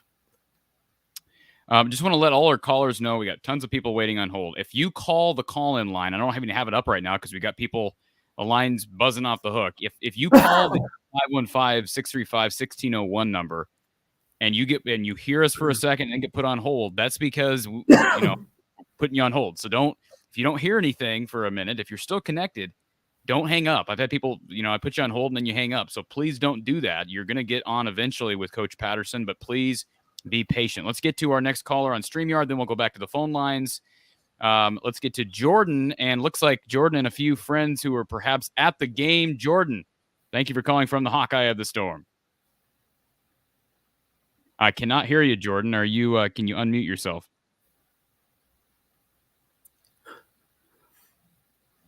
It looks like you're in a car. Jordan, can you unmute the microphone? You're still muted on my end. I'm seeing you got to go through StreamYard and unmute it. All right, looks like your microphone is not connected. So I'm going to go back to you. I'm going to come back to you, Jordan, but your mic is not connected. You got to get that fixed. Let's get to our caller on our phone line. Thank you for calling from the Hawkeye of the Storm, Iowa postgame with Coach John Patterson, who's on the line. Hello. Corey, can you hear me? Lansky, yes, Corey, can you hear me? Yes, I can hear you, Lansky. Sorry about that. Well, I want to thank you and Don. This is not only uncomfortable for Iowa fans, but tough to go over that, but you do it anyway, and I applaud that. And you two got the best hair in college football, even if Don was a wet rat today. I'm going to make it real short. Go ahead. What does that mean? Well, you got the best hair in college football. We got to be positive about something, and I'm reaching because that's trying to be polite. You said the best. Is he saying H-A-I-R? H-A-I-R, the best hair in college football. Okay. All right, I'm not going to argue with you. Thank you. You got to learn to take a compliment. Don understands. Well, Don gets comparisons to a guy who's dead now in Burt Reynolds, so he's just happy he got an actual compliment, right, Don?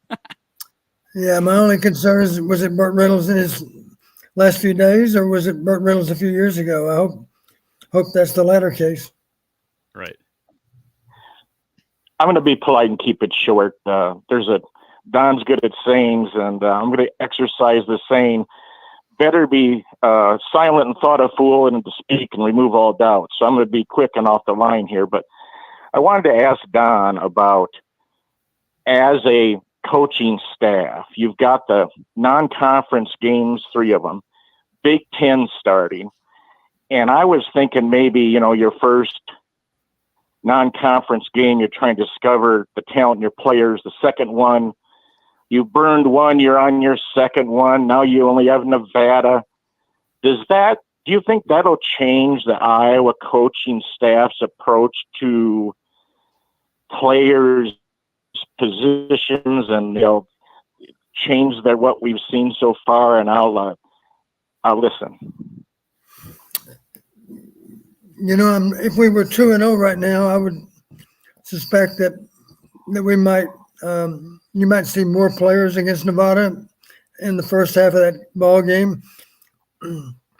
Now, since we're sitting on 1-1, I would expect that they're not going to be inclined to put in too many backups. They've made a decision as to who's better than who, and the problem for those that are second and third on the depth chart is you might not get an opportunity in a game to prove that you're better than the guy that's aligned ahead of you.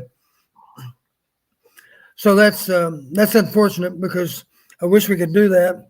I wish with a little bit of luck, we will have a routine win next week, just for discussion's sake. Imagine we're up by, the magic number, as Corey knows, is 17 late in the game. 17, of course, requires the opponent to have 3 scores, not 2.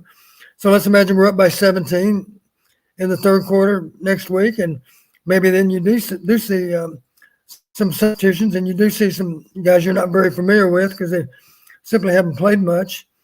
And of course, I'm not just talking about the quarterback position, but any number of other positions. So maybe you have a chance to find out who's better than who. And the thing that really matters, who's better than who on Saturday. Practice is nice, but we don't play on Wednesday or Tuesday. We play on Saturday.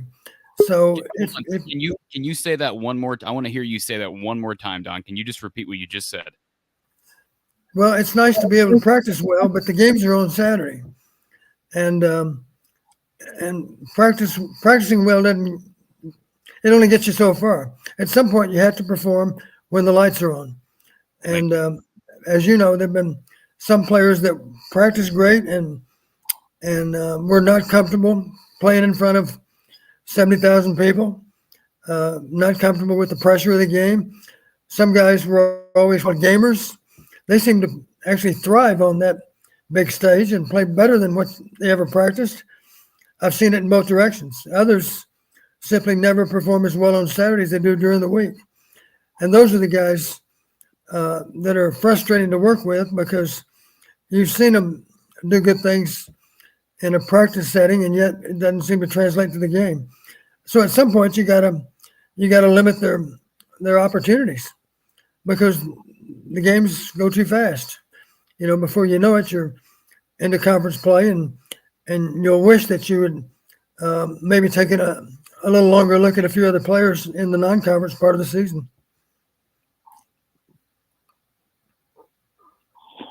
And I'll end with this question, Don. Is there at some point as a head coach, as you've done it, you look around and you can feel the football team starting to, the level of frustration gets to a point with a fellow player where you as a coach worry about the team as a whole, and that forces you to make a change at quarterback, at least have a package and take the pressure off the starting quarterback? Yes, to answer your question, one of the things the players want to understand and believe in is simply this. Your coaches are going to be fair. The best players are going to play the most. That doesn't mean that the starter gets 100% of the snaps. It simply means that the starter is going to get any number of more snaps than the backup. And the third guy, of course, may not get any time at all.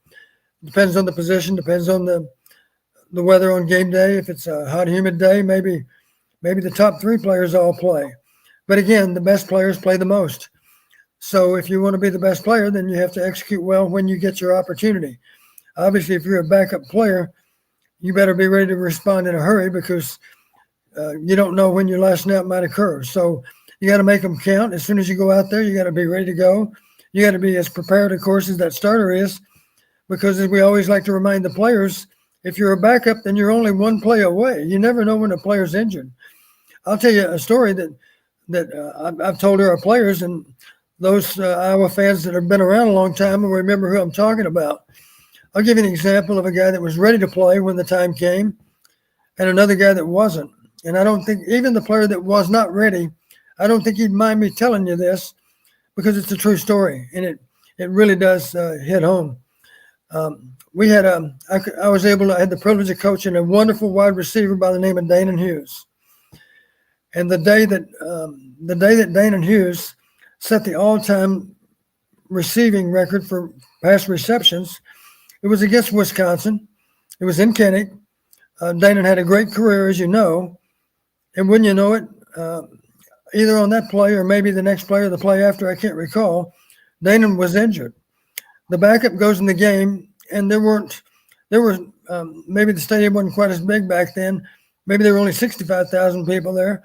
But my guess is hardly any of them knew anything about Anthony Dean, the backup wide receiver. The players knew about Anthony Dean because he had worked hard to become a number 2 player. And I certainly had an appreciation for him because I'd seen how hard he worked and how well he prepared. So long story short, Anthony Dean goes in the game. We're down to our last possession. We have to score a touchdown and convert for 2 to win the game. And on that last drive, Anthony Dean is the receiver that makes a key catch in a couple of critical downs. And now this is the end of the game. This is the last possession of the game. And now we're down on the goal line. And on 4th down, Anthony Dean caught the touchdown. And we went for 2, and guess who caught the 2-point play? That same guy that nobody had heard of. The players weren't surprised because they'd seen Anthony Dean practice and perform well. I would even go so far as to say Danon Hughes wasn't surprised. Danon Hughes knew that he had a quality backup, even though the guy had hardly played. But he was ready when the opportunity came. And I've always been grateful to Anthony Dean for doing his job so well. And that next week, I think Danon was back in the lineup, and Danon was back in the starting lineup as he deserved to be because he was an all-Big Ten receiver. But Anthony Dean was a really quality backup that was ready when he came. And, of course, in years later, Anthony played more and more. That's an example of a guy that's ready. The obvious other side of that story is, what about a guy that wasn't ready? I'm a little bit hesitant to talk about this, and now I'm even drawing a blank on the linebacker's name. Corey, maybe you can help me out. I'll think of it here in a minute. But we're over at Indiana playing, and he's on the travel squad now. I remember his name. His name was Kevin Spitzig, and he was a very fine linebacker. The Iowa fans remember him as a very fine player. But this was a young Kevin Spitzig that was on the trip, probably as a true freshman or certainly no older than a redshirt freshman. And Kevin standing on the sideline, and like players that are on the sideline, he's enjoying watching the band and watching the cheerleaders. And, of course, he's paying attention to the game. But wouldn't you know it, just out of the blue, George Davis, the starting linebacker, gets injured. He's out of the game. And the linebacker coach named Barry Alvarez turned to Spitzig and said, "Spitzig, you're in." He was the backup player, although he was a young backup player. And as Kevin told the story himself, I still remember the name of the quarterback. It was Babe Laufenberg, as I recall. For those really good Indiana fans, they might remember Babe Laufenberg. But on the first play that Kevin was in, Laufenberg dropped back and threw the ball right there between the 1 and the 5. As I recall, he was number 15. And you have an idea where this story's going. The ball went off Kevin's chest and went to the ground. And we won that game. It was a really hard-fought win. And after the fact, Kevin Spitzig, it was the next two-a-days, the next fall camp, Kevin Spitzig told his teammates about that story. And he said, I am going to be grateful for the rest of my days that we found a way to win that game, because if we had lost that game, I would have, of course, felt that I had cost us a football game with that lost opportunity. It should have been a routine interception. And Kevin said, I'm sharing that story with all of you because I don't want you to make that same mistake that I did. I was not mentally prepared to play in that football game because I thought I was a backup that simply wasn't going to get used. And that's a great story to tell any football team, of course. An example of a guy that was ready and an example of a young player that didn't expect to play much because he was playing behind an established starter. But there's always a possibility of injury, and it happened that day to George Davis. And Kevin would tell you he wasn't ready, and he didn't play his best. And he learned from that because he ended up being, I believe, as I recall, he probably ended up as an all-Big Ten linebacker also. He was certainly an outstanding player. And Kevin, if you're listening to this or you hear about it, I apologize if you're offended. But I think it's a wonderful story about players sometimes being ready for the opportunity and sometimes players not being quite so ready. And hats off to you for learning from your mistake and for being man enough to share that mistake with other players. Anything else, Lemansky? I'll get off the line. That's about the second story I've heard from Don talk about being ready.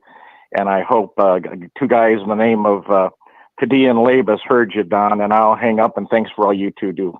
Thanks, Bye. Lemansky. Appreciate the call. Always good calls from Lemansky. Appreciate hearing from him. And again, we've had two people on hold forever. Let's get to Jordan. I think we got the mic issue figured out. Jordan, can you hear us? Can you hear us? Yeah, can you hear us? We can hear you. Are you traveling back from the game, folks?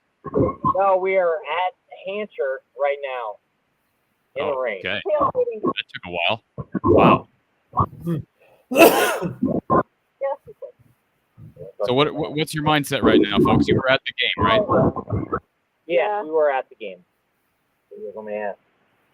What would it take? What do you think it'll take for a quarterback change at this point? This is looking. I mean, we've all seen how Spencer's played, and just the lack of production. What do you think it will take for us to get a quarterback change? That's a great question. I asked Don. I asked that. I'm just going to mute you, Jordan. I don't. Everybody in that car. I'm just going to mute you. Get a lot of background noise, but I want to answer that question and throw it to you as well, Don. I asked Brian Ferentz that question earlier in the week. And by the way, to the caller who's on, was on the call, I'm going to put you on hold, so just hang tight. But I asked Brian that question this week. What will it take to make a change at quarterback? And he said, well, I don't want to talk about hypotheticals. Well, this is exactly what I was talking about. You get a couple picks, right. And I'm sorry, I had to go back and look at those picks. I think they were both off deflections, but they were deflections because they were poor passes. They were poor throws. Right. And I want to look back at it before being demonstrative about that. But I don't know what it'll take, Don. I was giving Kirk and Brian the benefit of the doubt. I don't know why I did that heading into this game. But in regards to the quarterback position, I had predicted that Alex Padilla will come in the second half if Petras struggles in the first half, because I just think there's so much pressure right now, and so much of that is directed towards the quarterback more than ever before. And Don, again, I don't know why he's doing it, but Kirk continues to double down. He obviously believes that Spencer is their best option, but why not make a change and see what if a guy can jolt your offense just a bit? And in an answer or to further on the question from our car here, what will it take, in your opinion?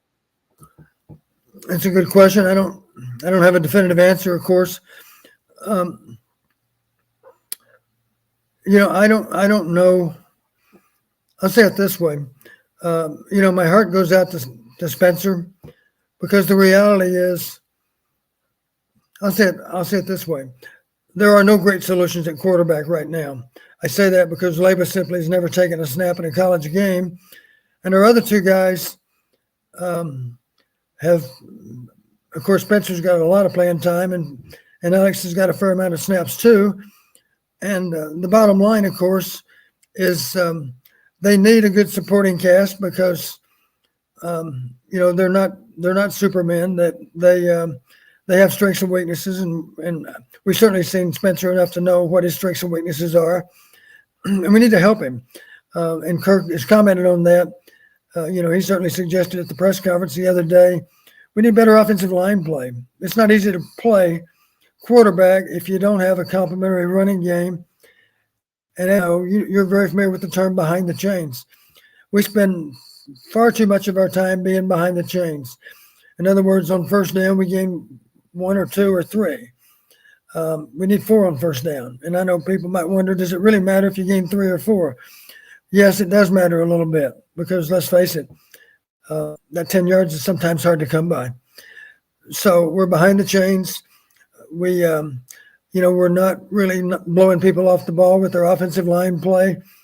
We know who to block in terms of pass protection, but sometimes, of course, we don't buy the quarterback as much time as he'd like to have. But you've also heard me say this. The nature of the game is that people are going to be nearby when you release the football, and you've got to be able to deal with that. And frankly, that's one more argument to play Alex more, because I think most fans would assess that Alex has better escapability than Spencer. And obviously, if pass protection is part of our problem, the argument for Alex would be, well, Alex is more likely to be able to escape and buy time, maybe pull the ball down and run for a first down, maybe simply pull the ball down, buy time, and find a receiver. Those are both good solutions. That's not Spencer's strength. I do still think that Spencer, if he, one of his strongest aspects of his game, I think, is his ability to throw the deep ball. And we haven't thrown the ball downfield as much as we'd like to. Part of that ties into pass protection. That's true. Part of it ties into our ability to have deep threats at the wide receiver position. Obviously, it's hard to throw the ball up and over the defense if you can't get a guy on top of the defense. So that's a little bit of a problem too. But Don, I don't mean to cut you off because I get what you're saying, but I just want to challenge you on something. We can talk we've heard that. You brought it up how we've heard that from Kirk a lot, but just piggyback off the question from Jordan and the group. At some point, he's not making the makeable plays. I thought the first half in this game, Don, pass protection was actually okay. I mean, we're not making the makeable plays. We're consistently overthrowing our targets. We're consistently throwing the ball high. You've talked about why that is mechanically, right? Spencer's not setting his feet and not being able to actually throw off his front foot. You have to transfer your weight to your front foot. Yeah, if he's doing it in practice, that you brought that up earlier, that's one thing. It's a difference to translate to the game. So I think the $1 million question is why isn't that enough to make a change and see if somebody else could potentially be a gamer? You're right. You're right. I'd love to find out. I mean, I think you heard me say earlier, drastic times call for drastic measures. Not that it would be a drastic measure, but the point is, what do we have to lose? If we're struggling right now with Spencer taking snaps, then shouldn't we give Alex a chance to demonstrate that maybe he can get the job done better? That makes sense to me. Yeah, he deserves that opportunity. He's prepared well. And honestly, I was just going to say, let's get back to our caller on hold here, Don. Again, not to cut you off. Jordan? We have 316 yards, 166 plus 150 in 2 games. Most colleges, most Division I teams have more than 316 yards of total offense in 1 game, maybe in 1 half. We need to Spencer isn't just our problem. We have lots of problems, but he is the quarterback that makes things go. We need to figure out a way to move the ball, to score points, so that our defense doesn't have to outscore our offense in order for us to win games. At the end of the day, that is our problem. Well, we got to take advantage of our opportunities, and we certainly had some good opportunities. And I don't know what the replay showed on Potterbaum's fumble. Corey, can you enlighten me as to what the TV people were saying? I mean, it was close enough that I agree with the fact that it not being overturned. I wanted it to be overturned, but it was called a fumble on the field, and it was close. And Potterbaum, you got to hold on to the football. So yeah, you're right. There are more issues than just Spencer. I think to again continue the conversation on the quarterback position, the frustration from Jordan and from I think all of us, me included, is if you were just making the makeables, if you had a guy who's just making the makeables, there's no way you're producing just 316 total yards of offense. And so I don't think anybody's solely placing the blame on Spencer, but I think if you make the makeables, you probably double that number through 2 games. Maybe not quite, but man, 600 yards through 2 games is not that much, Don. Well, you heard me say a week ago, someone made the observation, those were a couple of great throws by Spencer, the 2 catches that were the only 2 explosive plays we had last week. And incidentally, today, you haven't seen the stats maybe, but our longest gain today was 14 yards. 14 yards, that's it. That was the ball to Wick late in the game. But I made the comment a week ago. I said Spencer's problem is not that he's not capable of making great throws, because he made a couple of great throws last weekend. His problem ties more into making all the routine throws. So I've always told quarterbacks, you got to be able to make all the routine plays, because there's really no reason not to be able to make those plays. And then the great quarterbacks find a way to make great plays from time to time also.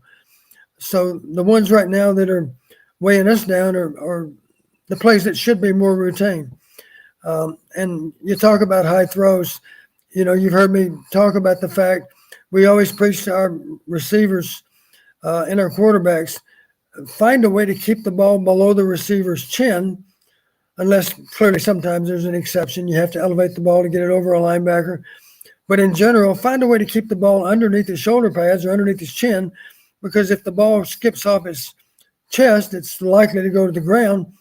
But if it skips off his fingertips because it's thrown high, so often it ends up in the wrong hands. And you saw that today. So that's why it's critical to put the ball down rather than up, and to be sure to keep the ball in front of the receiver rather than throwing it behind him. Even a little behind him is a problem. And those are how the tip passes often happen. And those always lead to trouble. So way too many high throws. It was a problem a week ago, and it's still a problem today. Jordan? Hey, so that 315 yards is on 2 weeks, not. Right. Yes. Yeah. I mean, Yep, it's, I'm it's aware. absolutely. But they're not. I feel like they're not going to change until we get 6, 7 losses. Then we might go to another quarterback. Or we're just going to have to deal with this until. The thing is, like, yeah, the offensive line might not be blocking, but it's hard to block when you got 8 or 9 guys in the box. That's true. That's a fair point, right? I wouldn't say that. Most people have not been loading the box on us. That is not our problem. Our problem is for our 5 linemen to consistently account for 5 defenders. That's our problem. But I feel like we were running really good. Like tonight, I feel like we ran the ball decent. Not really.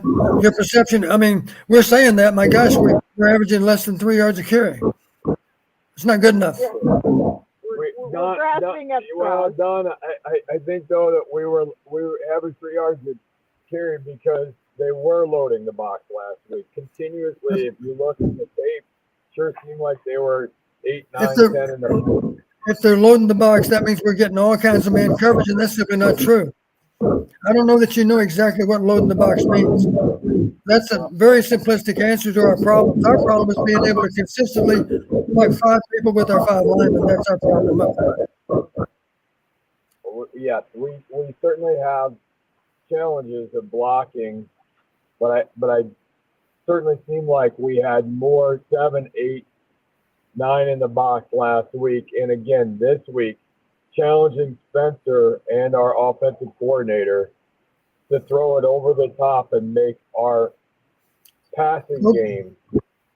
With all due respect, go back and look at the video. You didn't see a lot of man coverage. You didn't see a lot of loaded boxes. People don't need to load the box against us because we can't run that effectively against a normal box.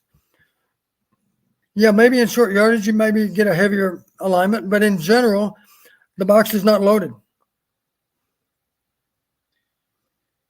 And certainly we can debate back and forth, Jordan. I mean, we're not trying to do that, but without looking at the tape, I wouldn't be able to tell you just off of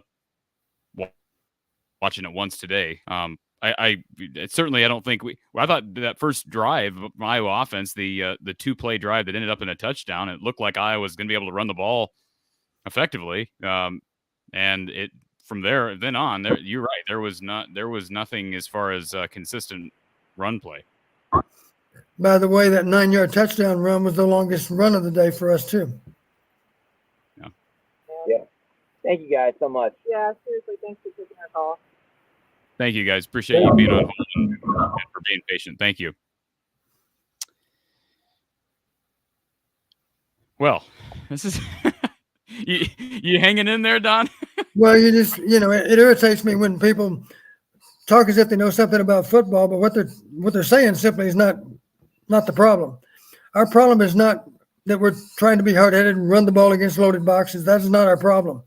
Our problem is consistently blocking efficiently with our offensive line, and frankly, sustaining. I think we can acknowledge Jordan and everybody else is just frustrated right now and is looking for an explanation, right? And obviously, I think you are an authority on knowing, even just watching the game without even looking back at the tape. And certainly, I know you're going to look back at the tape, even though Iowa lost this game. Right. But I think people, to speak for Jordan, in defense of Jordan and that group, and I think for a lot of fans, they are looking for something to blame. And the easy target is the quarterback. And at times you have to think, well, we do have to. I mean, I understand where Kirk is coming from. You got to help him, but I don't know. I just, Don, I've never been at such a loss because I really don't know where you start other than at quarterback, and I just keep beating that dead horse to death. Well, you've heard me say, Coach Fry used to say it this way: the quarterback. This is back in the days of old automobiles, because nowadays maybe they don't run the way they used to. There used to be a thing called a carburetor in your car. Certainly, senior citizens know about carburetors if they ever knew anything about cars. Coach Fry always used to say the quarterback is the carburetor of the offense. In other words, if the carburetor's messed up, then the car's not going to run. And if the quarterback's not operating with high efficiency, the offense is not going to run very well either. So that's why it's so critical that the quarterback be able to execute well. And that is part of the problem. Absolutely. We're not the execution we need at quarterback. There are other problems, of course, that cause our car to not run well. And we've outlined some of those before. But truth of it is there's an explanation for us being not where we want to be, really in aspects of offensive football. You know, you could argue that part of it is play calling, part of it is game planning, part of it is execution of the O-line, ability for wide receivers to separate from their defenders, ability for the quarterback to throw with great accuracy. You know, everybody's part of the problem. And obviously you can get better collectively, and that's the only way you're going to show very much improvement is for everybody to pick up the pace and to be better than they were a week ago. All right, let's get to our next caller. Thank you for calling from the Hawkeye of the Storm. Who's on the line? Hello? Hello? Can you hear us, caller? I think there's a bit of a delay on our caller's line. We'll give him or her a second to catch up. Caller, can you hear us? Hello. Hello, you're on the air. Hello. Oh, hello. This Yes. is Erica Goldberg. Erica Goldberg. How are you, Erica? You are a loyal listener. It's good to hear your voice finally.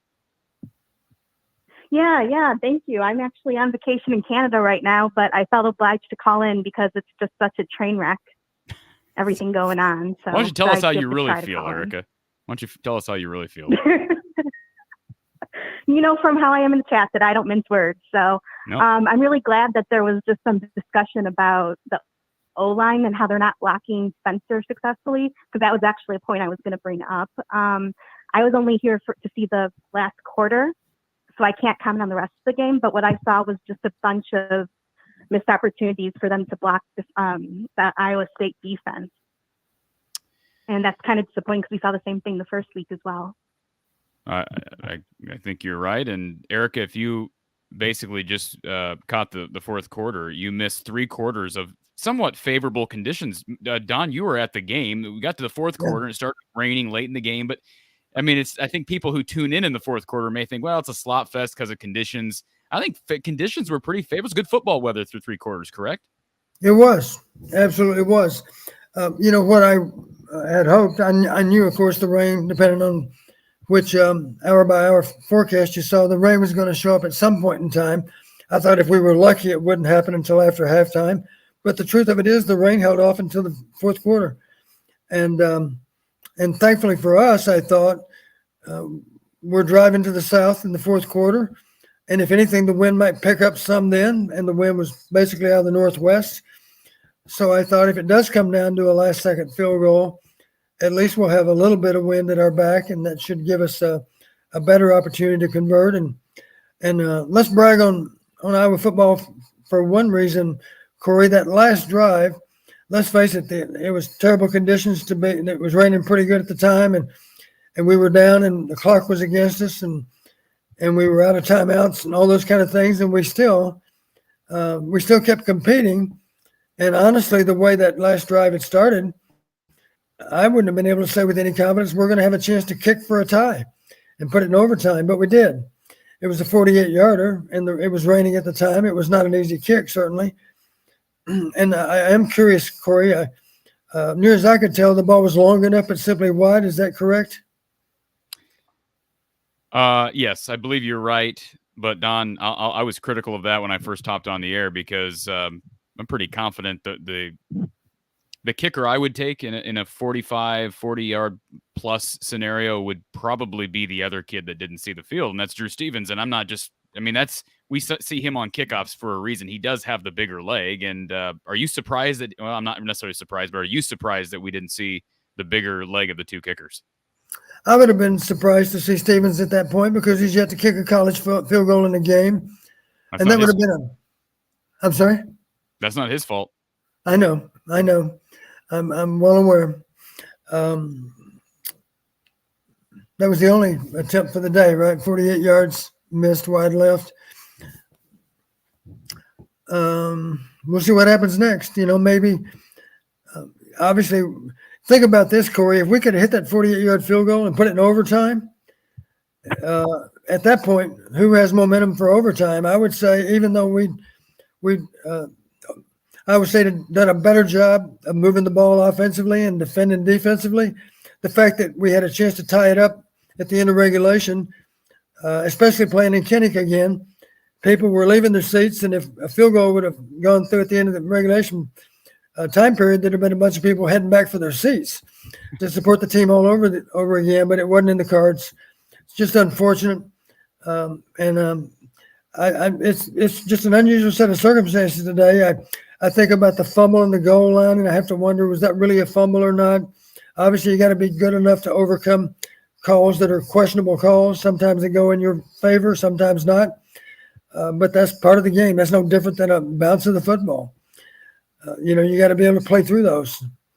And ideally, we always talk about, let's be sure it doesn't come down to a bad call. Let's execute to the point where we don't have to rely on ideal 100% accurate officiating, because sometimes they're only human too. Sometimes they may make the wrong call and it may go against you.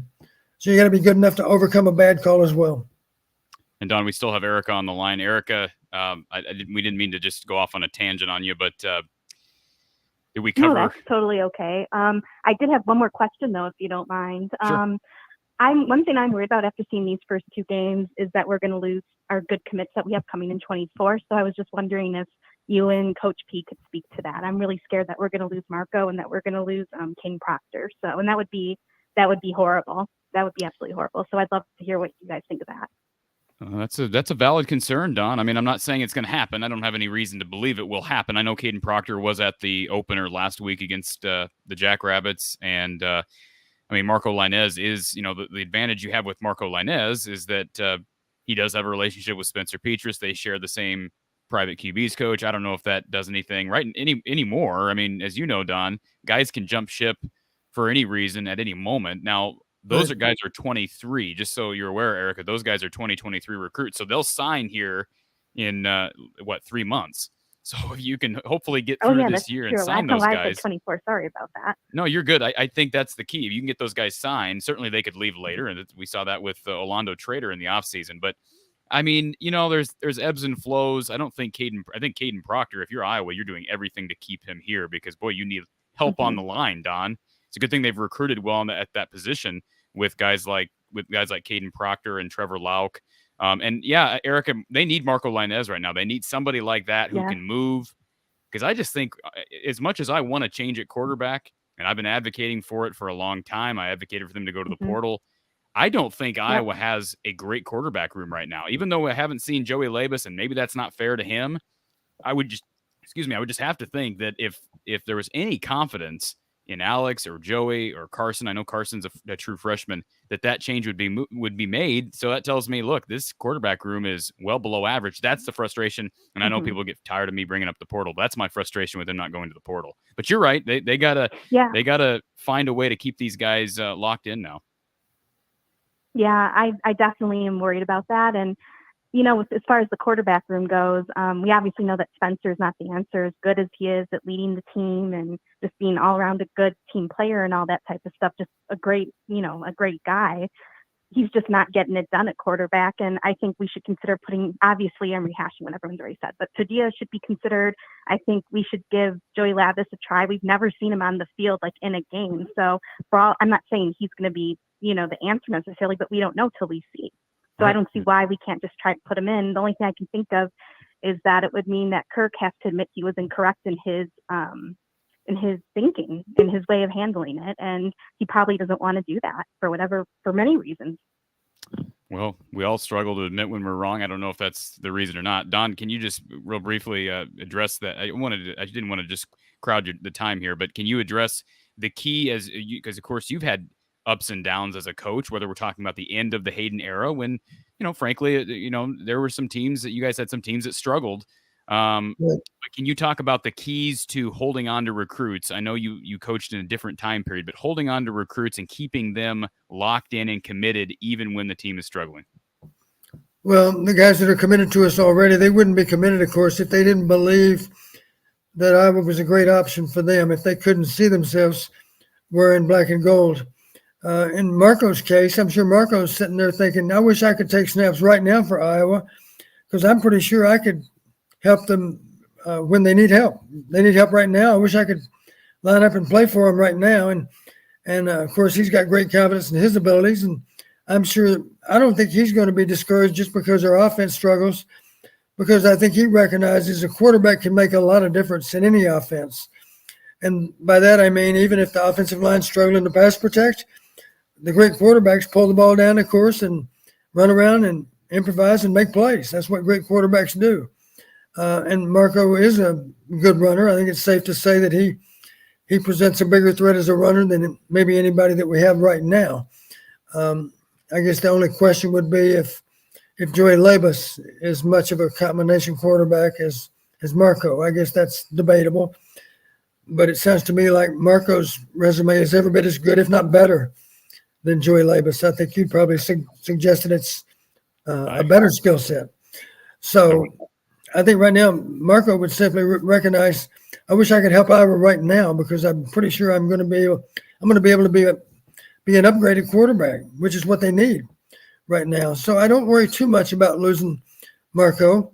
I guess the bigger question would be, but the bottom line, you're doing recruiting is all about relationships, and our coaches do a great job of building strong relationships with these players. So once they commit to the program, and even if the program is struggling, I think if anything, that just makes their resolve that much stronger. I can't wait to get to Iowa and help them return to the glory days that we've enjoyed so much in the past. So in that regard, I don't think it's a grave concern at all. And I say that because the guys we're recruiting have high character, and their word means a lot. If they verbally commit to you, they're telling you, don't recruit somebody else at my position, because I'm going to be the answer. And I appreciate the fact that you guys have confidence in my ability to be the answer. So I don't think that's a huge concern. The concern is simply to represent the University of Iowa better next Saturday than we did this Saturday. I think it's critical that we find a way, and everybody's going to take it really, really personally. Everybody has to give us an honest assessment of themselves. If you're playing okay, that's not good enough. Even if you're playing at a high level, if we're losing, that's still not good enough. I'm sure Jack Campbell right now feels like I've got to find a way to play linebacker even better than what I already have, simply because my team needs me to play at the highest possible level. I just know Jack well enough to know he's going to take ownership too in the fact that we lost a football game, because in his mind, he could have had a bigger impact on the game than what he even had. And of course, Jack Campbell always gives a great account of himself. Anything else, Erica? That last comment, I don't want to take up too much of your time. I know there's other people waiting, but the last comment about how Jack Campbell, takes account of himself and all that.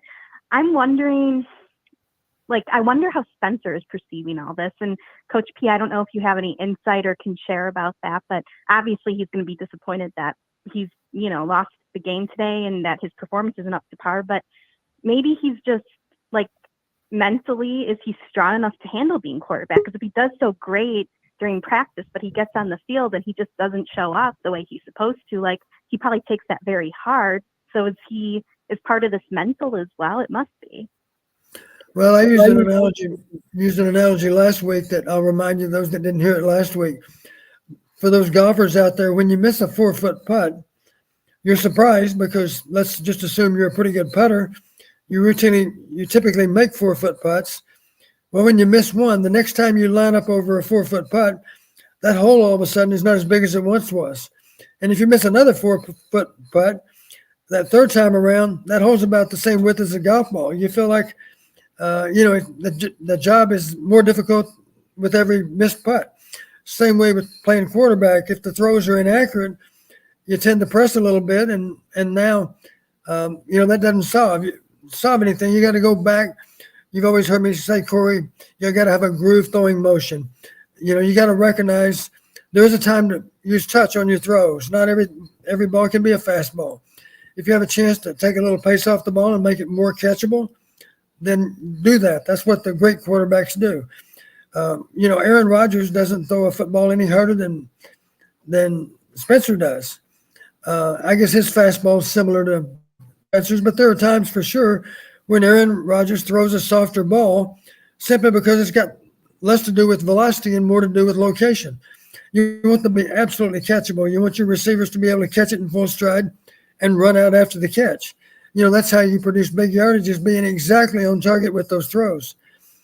And that's something that Spencer can work on, certainly, to improve. And of course, our receivers have a hand in that too. If you don't control the throw, then your mindset has to be, I catch any ball that's anywhere in my catch radius, I've got to make a play on it every time. And if you do drop a ball in practice, you need to analyze, why did I drop it? Maybe my thumbs were in rather than thumbs out. If it's a ball thrown over your shoulder, your thumb should be out, and you should be able to look the ball into your hands. And yet, when you're squared up to the quarterback, like imagine a curl route being thrown, now your thumb's got to be inside, right? Because the ball's coming right there at your face. And that's why it's so important to keep those throws down. So if you do muff the ball simply goes harmlessly to the ground. The high throws, again, are sometimes tipped. So, and the receiver have the mindset, if I can touch it, I can catch it. And they have to be hard on themselves. I can't believe I dropped that ball. Well, the reality is maybe it was a difficult catch. But Jerry Rice didn't drop very many footballs because every time he dropped one, he analyzed why he dropped it. And that's how he ended up in the NFL Hall of Fame. Just repetitious to eliminate the missed opportunities. And at the end of all those years, of course, he was almost automatic with catching every ball that he could touch. But Don, final thing, and I know we've got a lot of callers on hold, but I just wanted to piggyback off what Erica said too for a moment. The fundamental side of things, isn't that affected by headspace, right? I mean, if he is fundamentally sound in practice and he's not fundamentally sound in the game, wouldn't that tell you that there's something going on upstairs that's just not connecting when the lights are on? Well, you heard me make the analogy of a baseball pitcher. If the prize reliever can't find home plate, well, you simply can't leave him in the game, because you just can't keep walking people and putting them on base. You're going to lose the game. So you may reluctantly pull him out of the game simply because he's having difficulty with his control. He's not, and let's face it, it's as simple as being behind on the count. Those baseball fans out there, if it's 3-0, I don't care if you do have an overpowering fastball. If that hitter knows that the pitcher can control the best is your fastball, he's going to be sitting on that fastball. And of course, you need to throw a strike rather than walk another hitter. So when the ball's right down the middle of the plate, guess who's very likely to hit it out of the park? A good hitter that expects your fastball. So that's the beauty of not being behind the count, or in the case of a quarterback, not missing on routine throws. If you miss on routine throws, of course, you're going to convert not nearly as often as you need to, and you're going to lose the game. Yeah, and you're going to lose the ability to have the positive headspace that you need in order to perform well. And I think, frankly, and it's not an excuse, it's definitely not an excuse, because Spencer needs to perform, and that's all there is to it. But I think that sometimes we're not thinking about that enough, just how hard he might be on himself, and that missing, not being able to make complete passes and not get enough yards in each game and everything, it probably affects him heavily too. And I think also of the Maryland quarterback. I can't remember his name at the moment, and I'm not a huge Maryland person, but I just remember from last year when we played them and we, put the lights out on them, that after like, what was it, the third or fourth interception, the quarterback just had this look on his face like, oh my God, I can't believe this is happening again. Yeah. I've seen similar reactions from Spencer the first 2 games this year, and I think that's a concern. I think that's another reason that we need to get him out of there, because I think eventually it's going to get to the point where he just is not going to have the headspace to be able to perform well. You're right. And that quarterback that had to be pulled a year ago against us is now their starting quarterback. And correct me if I'm wrong, Corey, he finished last season pretty strongly. Tagovailoa is a good player that certainly Maryland, in many cases, the Maryland fans would probably consider him to be the offensive MVP. He got pulled against Iowa a year ago, but he had a chance to reflect on what he did wrong on those previous possessions. And I don't doubt for a second that he learned from his mistakes and came back that next week determined to be a better quarterback than what he was against Iowa. Obviously, he fought through it. And maybe Spencer can do some of that same thing. Spencer, I do believe more than anything, he wants this team to win. If Alex is in the game, I think Spencer's still going to be the best teammate he can be and do what he can from the sideline to help Alex to process what's going on from one possession to the next. That's what teammates do. Let's face it, nothing matters more than the well-being of the team. It's much more important than any individual's accomplishments on game day. It's all about the team. All right, Erica. Appreciate you calling in, and thank you for supporting not only this show, but our show with Mark Rogers. Do appreciate your support. Oh, no problem. It was great talking to you guys. Thank you so much for taking the call. Thanks, Erica. And boy, we've still got. I hope you're good, Don. Are we good to keep going? Because we got people who are waiting. They've been waiting a long time. Thank you to everybody who's been on. We've still got we've got about 450 people still watching. Please hit the like button, folks. If you're here, you're enjoying the content, please help us out by hitting the like button. If you want to support the show by sponsoring the show, if you want to grow your business, certainly an excellent way to get word out about your company, what you're looking to build by means of sponsorship. From the eye of the storm at outlook.com. From the eye of the storm at outlook.com. Certainly you can donate by clicking in the links in the description below. You can also subscribe. That's the best way. That's the start. The first way you can help is by subscribing, turn notifications on, and you can share the show on social media. That's always appreciated as well. We've got Ryan coming up next. Ryan, John, Jakob 22, and Luke. Y'all are on hold. But I got to get to these super chats because I don't want any of these folks to think that I forgot them. Matt, if you're here still, thank you. I did not forget you. I make sure to get back to these. He says, appreciate the super chat for Matt. He says, this isn't getting fixed until the offseason. Demote Brian Ferentz back to O-line coach, hire an actual QB coach and OC. Thank you, Matt, for the super chat. And I know you're not alone in your thinking on that. But again, thank you for the donation. Hugo Main, thank you for the super sticker.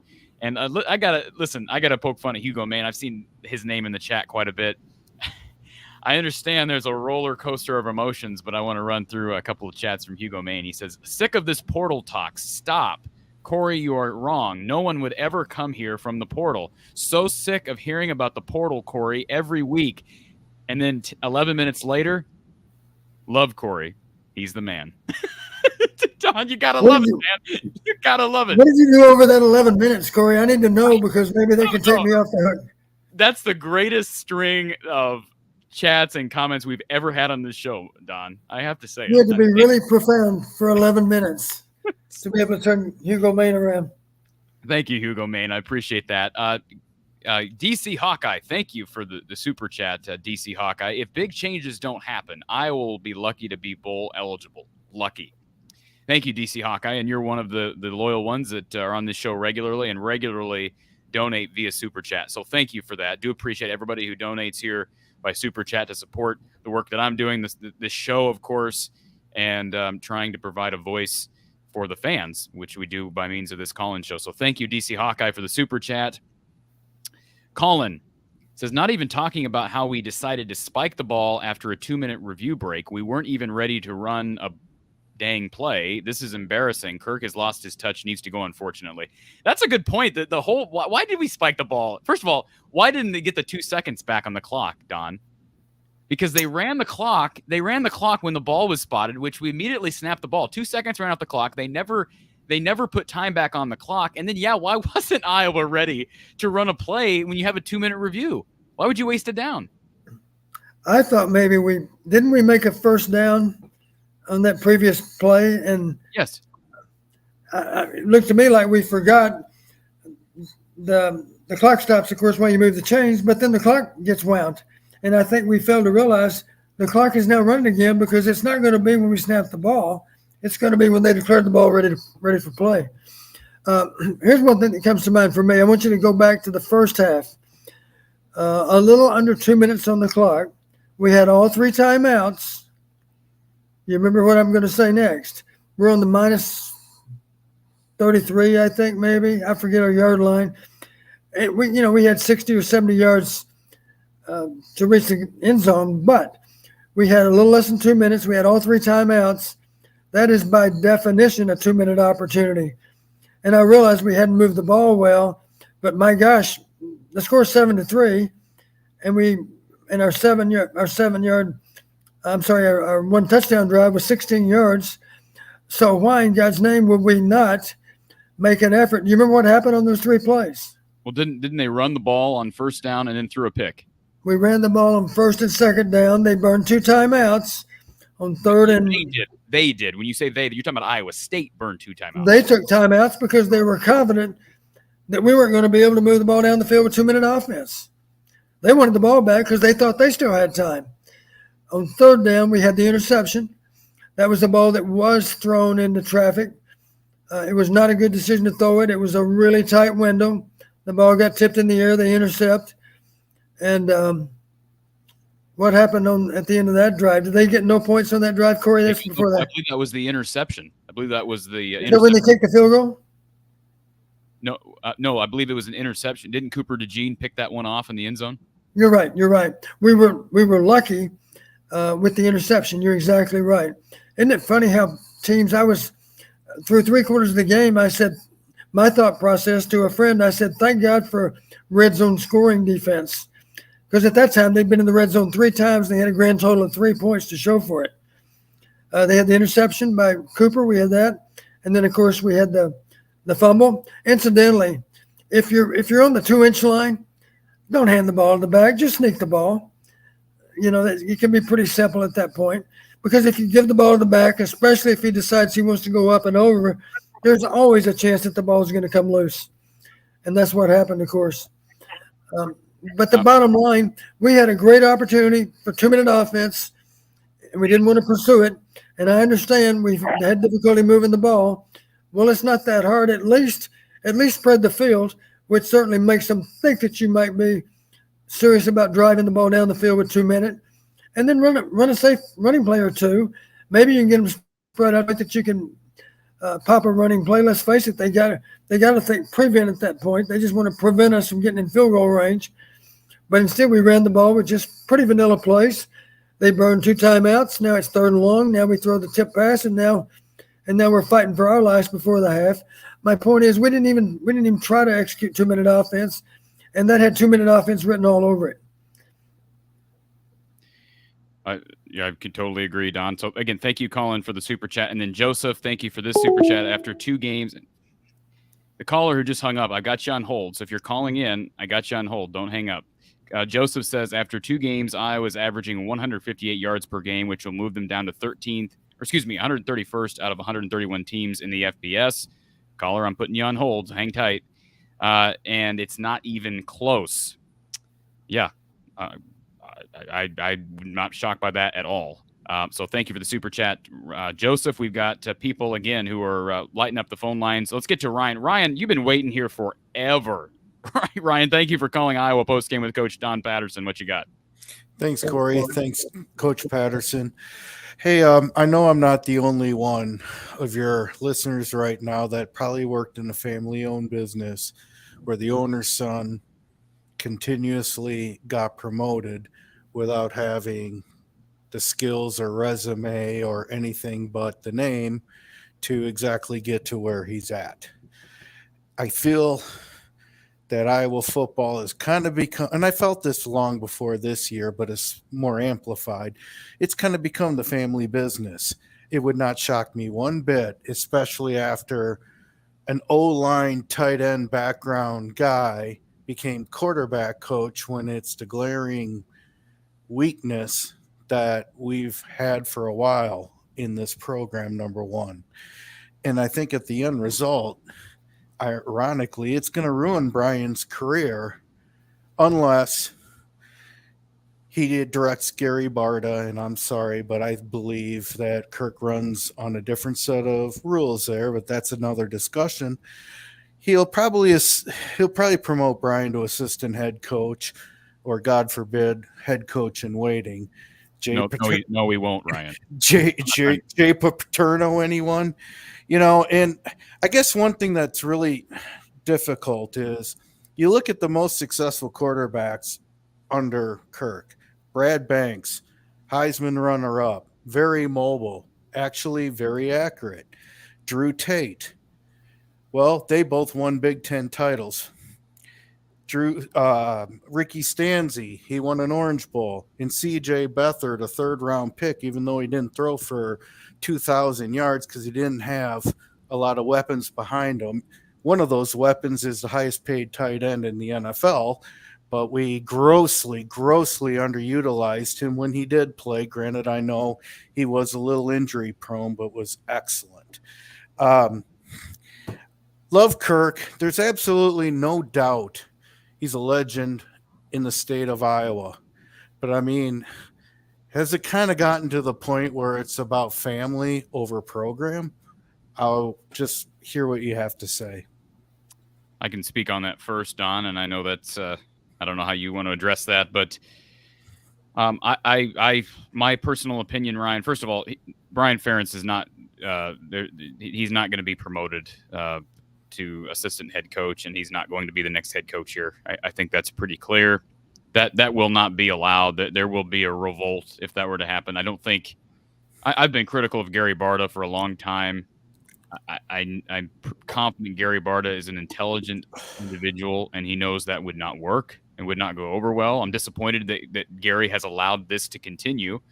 But yes, it's become a family business. And the difference, here's the difference. Like, I know Iowa basketball fans have kind of insulted Fran McCaffrey for running a family business. He's got his two sons there. His two sons perform well. Like, exactly. You can say what you want about Connor, and you can say what you want about Patrick. Don, you follow Iowa basketball. Those kids are a pretty integral part to the team. Patrick may end up being the leading scorer this year. I think he's got a chance at doing that. And I've also seen Fran make changes and bench his kids if they're not performing. That has happened. And so I am disappointed, Ryan, in Kirk's inability to, and I know it's hard, but Fran has proven that it is possible. Kirk's inability to see things as they are and instead seeing things through the lens of this is my son and I have to help his career. Because in no realm of work or career or sports is the performance that we've seen from Brian Ferentz throughout his entire time here, but especially now this past season and so far this year, in no world is that acceptable. And yet it's been a repeated doubling down by Kirk. So I agree with you to an extent, Ryan. I don't know what the answer is, but it's on Kirk because he is the one who decided to put Brian in this position. And I used the illustration earlier of a parent, right? And specifically relative to Spencer Petras, you have to do what's best for your child, even if your child doesn't believe it to be true. Don, you're a father. You had times when when your child wanted to do something and you knew better because you cared about your child. You wanted what's best for your child. I think it's Kirk Ferentz's responsibility as the head coach not only to view Spencer Petras as his child and say, look, what's best for Spencer Petras is not to continue throwing him to the wolves. And honestly, what's best for Brian Ferentz's career is to not continue to throw him to the wolves, because right now Brian Ferentz is not getting the job done. And I'll be honest, Don, I'd love it if Brian Ferentz was Iowa's offensive line coach. I'd love it if he was Iowa's tight ends coach, because he's a darn good offensive line coach and he's a darn good tight ends coach. Not everybody can do everything. And right now we're playing guys out of their position, both on the field and off the field in coaching. So in response to you, Ryan, yes, I agree with you. And the problem is Kirk has put himself in a very uncomfortable position. And Don, I know that's hard for you to talk about. I mean, you're friends with Kirk, but just talk about the frustrating dynamic right now that Iowa football has with this situation. Well, Kirk and I have known each other since 1981. And as you know, we coached together from 81 to 89. Um, Kirk is such a good person, as you know, and he's accomplished so much in football. He's got so much to be proud of. He's the dean of all Division I coaches right now, and I just hope that nothing happens in the immediate future that detracts at all from the reputation that he's earned after all these years. And that would be tragic if there was anything that happened that took away from that, because he's certainly one of the best coaches that ever coached college football, and I would like to think that he'll always be known that way. But I could certainly acknowledge right now his image has been damaged some in recent weeks, and it needs to be corrected. We need to find a way to get back on top, and that's not just so that Kirk can feel good about his accomplishments. It's simply that's what the program deserves. I think we have tremendous loyalty. Those of us that coached here for any length of time, we have tremendous loyalty to the people that have been showing up for the last 40 and 50 years at great expense, I might add. When you talk about having to pay for a motel room for a couple of nights and drive and tickets, and for that matter, going to bowl games, the Iowa fans are second to none, and they deserve nothing but our very best. And that has to come first. What's in the best interest of the program. That's all that really matters. Kirk and Hayden are the only two people that have been stewards of Iowa football for the last 44 years, and it's important. And that's a difficult spot to be in. If you got a family member that's part of the equation, it's difficult to always do what's in the best interest of Iowa football. Those are hard decisions, but those are decisions that a head coach is faced with, and Kirk's being forced to deal with those now. And I just hope and pray that the solutions that we come up with are still in the best interest of Iowa football, whatever that might be. If I could ask a question, Sure. Kirk is somebody with a long memory and loves to bring up the good old days, so I have a long memory. The four quarterbacks that I mentioned all had one thing in common: Banks, Tate, Stanzi, Beathard. They were all pretty mobile. And we had some of our best teams, whether you're talking Rose Bowl, Orange Bowl, Big Ten champions. We've done very well in the Kirk Ferentz era when we had mobile quarterbacks. Now, I know Nate Stanley's the number 2 passer yardage-wise by about 10 yards over Tate or something like that. But he was very good against bad defenses, and I'll say good defenses, or at least above average defenses. You get a good Wisconsin, Michigan. Of course, he was amazing against Ohio State. That was kind of an outlier. Horrible against Purdue. I guess my question is, why do we go away from what has worked really well in the past? If you remember, Drew Tate won a share of the Big Ten championship in 2004 down to a fifth-string running back where he essentially passed in play action 90% of the time, and we win a Big Ten championship with, not as much talent as other teams we've had around him.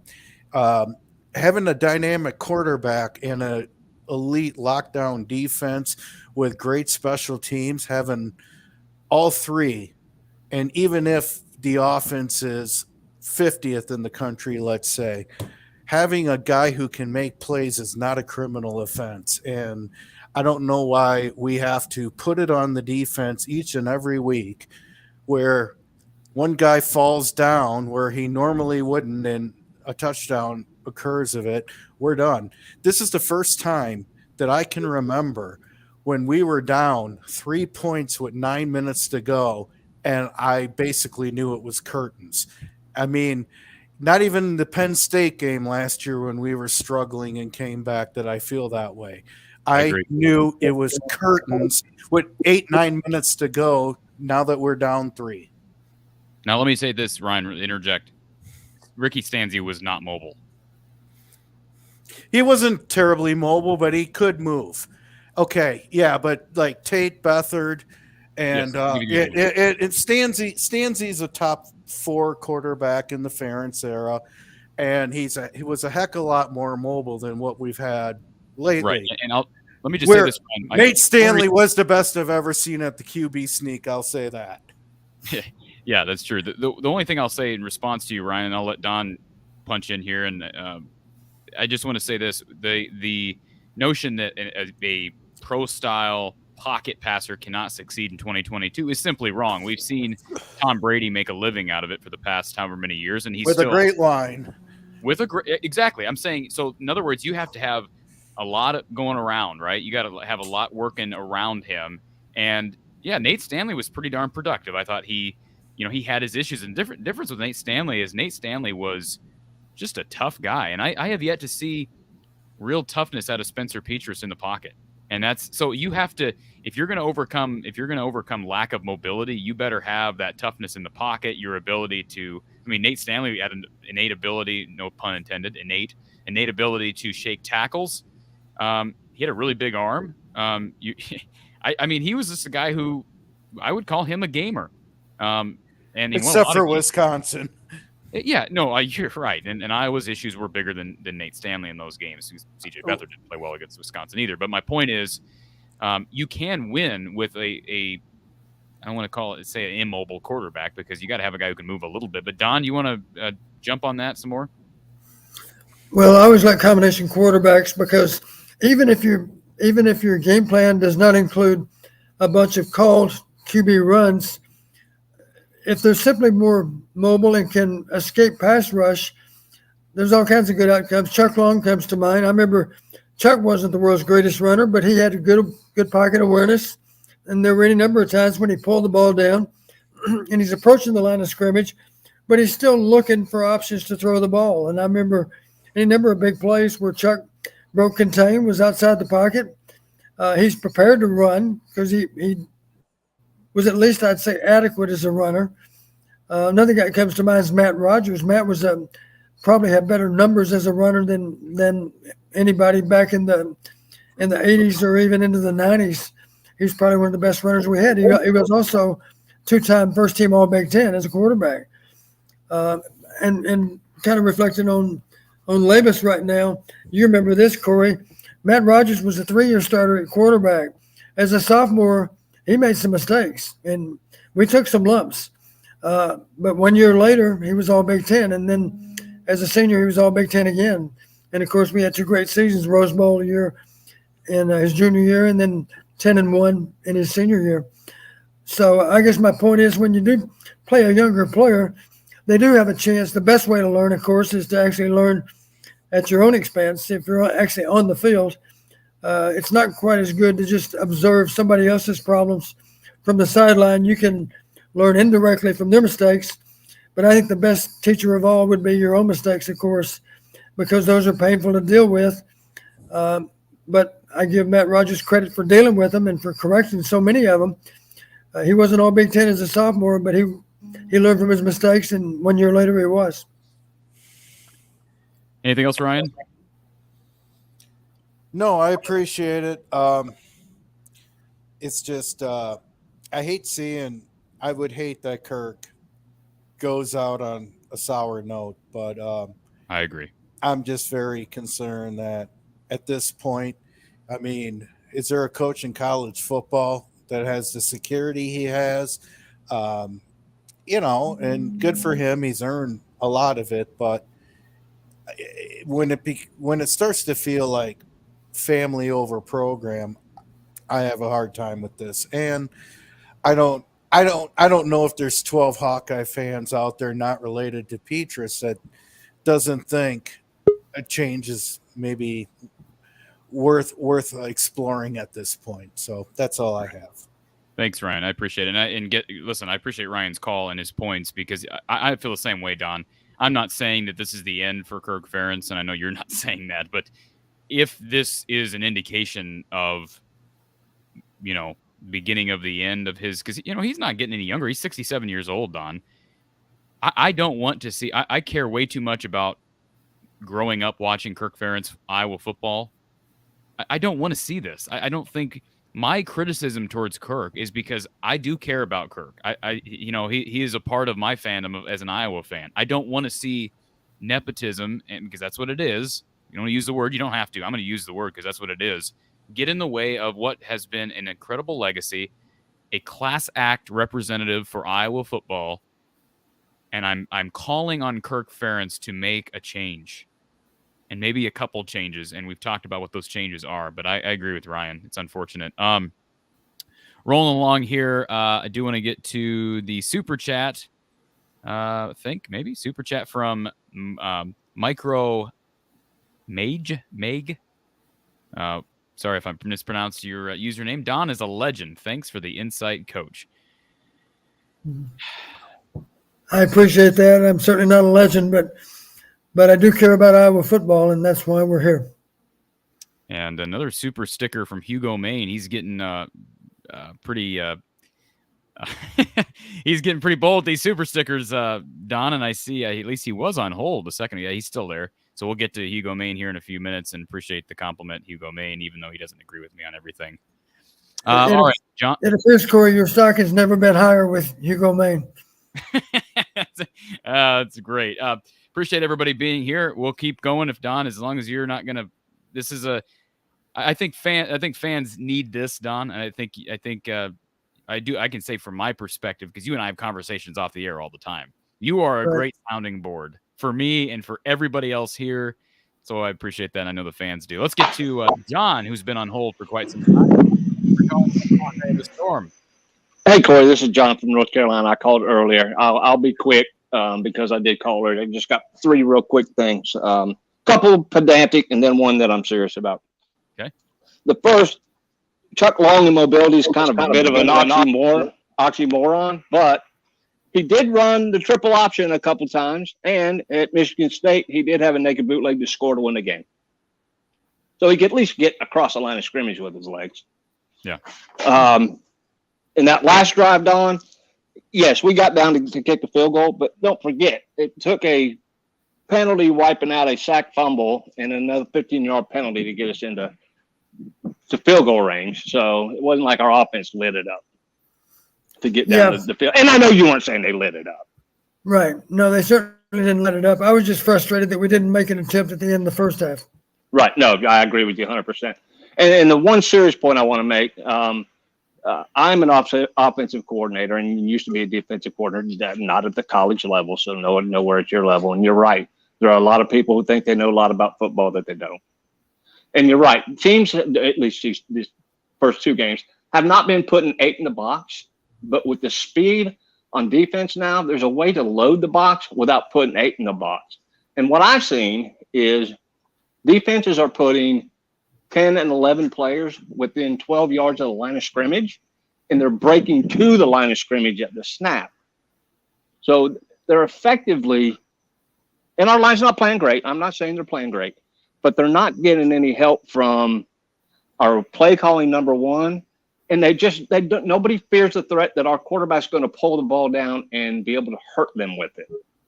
So everybody's just scrambling to the ball. They're rallying to the ball basically at the snap. So no, they're not loading the box technically. No, we're not getting a lot of man coverage, but there are a lot of bodies around the ball within 2-3 yards of the line of scrimmage. Yeah, in that regard, let's talk about so much of the time, of course, the free safety in so many cases is a line basically over the ball, right? Right. He's involved with deep coverage, but he's quick to come out of coverage. And that's why I'm so frustrated that we simply don't go play action, and we can even max protect. Doesn't bother me if it's a 2-man route. Let's just one-man route, post route, dig route, and if the free safety defends the post, then come on down to the dig. Yeah. Because I do think we can hurt teams with play action passing. I do, and because we're not, you're talking about the safety. That backside defender on our slant play, we call the spread a slant, or the outside zone, we call it a slant play. On that slant play, that backside down lineman, he's not even looking at the quarterback. He's just coming scraping down the line of scrimmage, trying to run the back down. And that play's not designed to cut back. But even if there was a hole backside of the tackle, our back can't get to it because it's being closed down from the backside. a good example today because obviously Iowa State used Deckers as a runner, and we didn't present the same threat with our quarterback.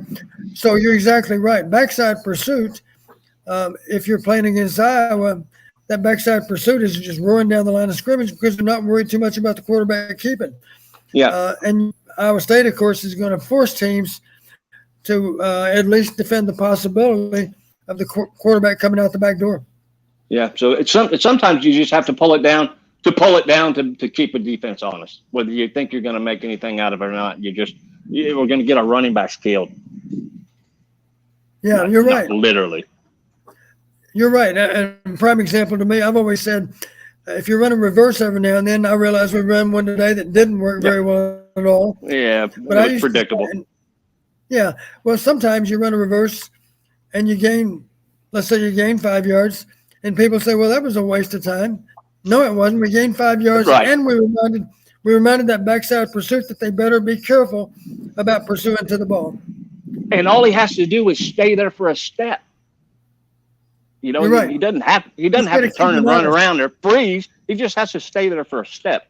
And one last thing, Corey, I'll get off because I know you got other callers. The biggest thing I'm worried about right now, besides the offense, our defense is on the field so long, we're going to start getting dinged up. And then when our defense goes down from being elite to really good, we're going to get throttled. I agree. You might not aware, but I did look in the final stats. They snapped the ball 79 times compared to our 52. Yeah, that can't happen. Time of possession was something like 38 minutes versus 21 plus minutes. And as you know, that's not entirely the fault of the offense because the defense obviously has got to get off the field on third down. Yeah, the defense gave up a 21-play drive. I mean, that's on the defense. They were tired. I understand that. But they converted on 3rd and 5 or 3rd and 3. Like 3 or 4 times. Yeah. Six times. 6 times on that drive they converted the third down. But when your defense is on the field that much, it's going to happen sometimes on the opening drive. See Michigan, see Wisconsin, see Purdue. Yeah. And the longer they're on, the bigger chance. God, I don't want any injuries, but the longer they're on the field, the greater chance that somebody gets an ankle rolled up or sprains a knee. If our defense drops any level, it's going to get ugly. I hear you, John. All right. Thanks, Corey. Sorry to call back in. Thank you, sir. Appreciate it. Very, very thankful for all the calls tonight. I just can't believe I've been on for 2 hours and 45 minutes, Don, and we're still, the lines are just lit up. So I appreciate it. And whenever you need to go, you just holler because I'm happy to finish taking some calls. I know some people want to talk to you. We'll try to hit these. I don't want to cut people short, but we'll try to kind of go rapid fire because I don't want to be here till midnight. Let's start with, we're trying to go in order here. We'll go to Yakov 22. First of all, Yakov 22. Yes, Corey, it's great that, I've seen you, of course, but I think it's the first time you're seeing me. Same with you, Coach Don. I appreciate you guys taking my call. It's good to see you, Yakov. Thank you. My name is Jacob. I'll admit that. But yeah. Okay. Also, I want to say I enjoyed hearing from Erica. She's a great poster, both on your show as well on the Mark Rogers show, both on his main channel, his Iowa channel. I think she chimes in on a lot of his various offshoots there. So it's great to hear her voice. And I just want to say this. I'll just steal something for our analytics real quick. I can tell you that over 90% of our listeners are male. So I appreciate Erica representing the female population on this show. I'll say that. And I know Don appreciates that as well, because Don, you have a sidekick and a partner in crime at home that knows her football as well. So I appreciate Erica representing all of the Iowa women, Iowa women out there, Iowa fans. Right. Well, guys, Coach Don, I wanted to speak about the offensive line. And I'll admit, I only really 70% of my attention was on the Notre Dame. I don't know why I'm pointing that, but that's where my TV is. On the Notre Dame Marshall game, I was streaming the Iowa game just on my computer, so didn't see everything, but I saw a good amount. And I know someone was talking about the term loading the box, which I guess technically means there's 8 defensive players by the offensive line of scrimmage. But of course, he pointed out that was not what they've been doing the last couple of days, or let's say the last couple of games. So my question is, Iowa, I was just looking up their offensive line. They have the guys on the Iowa team seem to be of their heights and weights are of similar builds to most teams at this level, Power 5 level. And the two defensive lines they played against this week, and I guess against South Dakota last week, have some nice players, but they don't have. Certainly was very far cry from Georgia, where you have multiple first-round picks and 320-pound defensive tackles that can run like a linebacker practically, run 4.6 40s or something like that. So I guess what I want to ask you, Coach, is how can it be that if all there are, if you just, how can it be that it's just a defensive line you have to defeat? What's happening that they can't even block 4 guys? Well, you're right. Defensive linemen in general are smaller than offensive linemen, but they're always strong. They're always explosive. In general, most people would say they're the better athlete. Right. And of course, the being able to run the ball is to be able to sustain your blocks. On contact, maybe the lineman maybe gets decent contact, but those guys don't remain blocked. They shed the blocker and they go to the ball.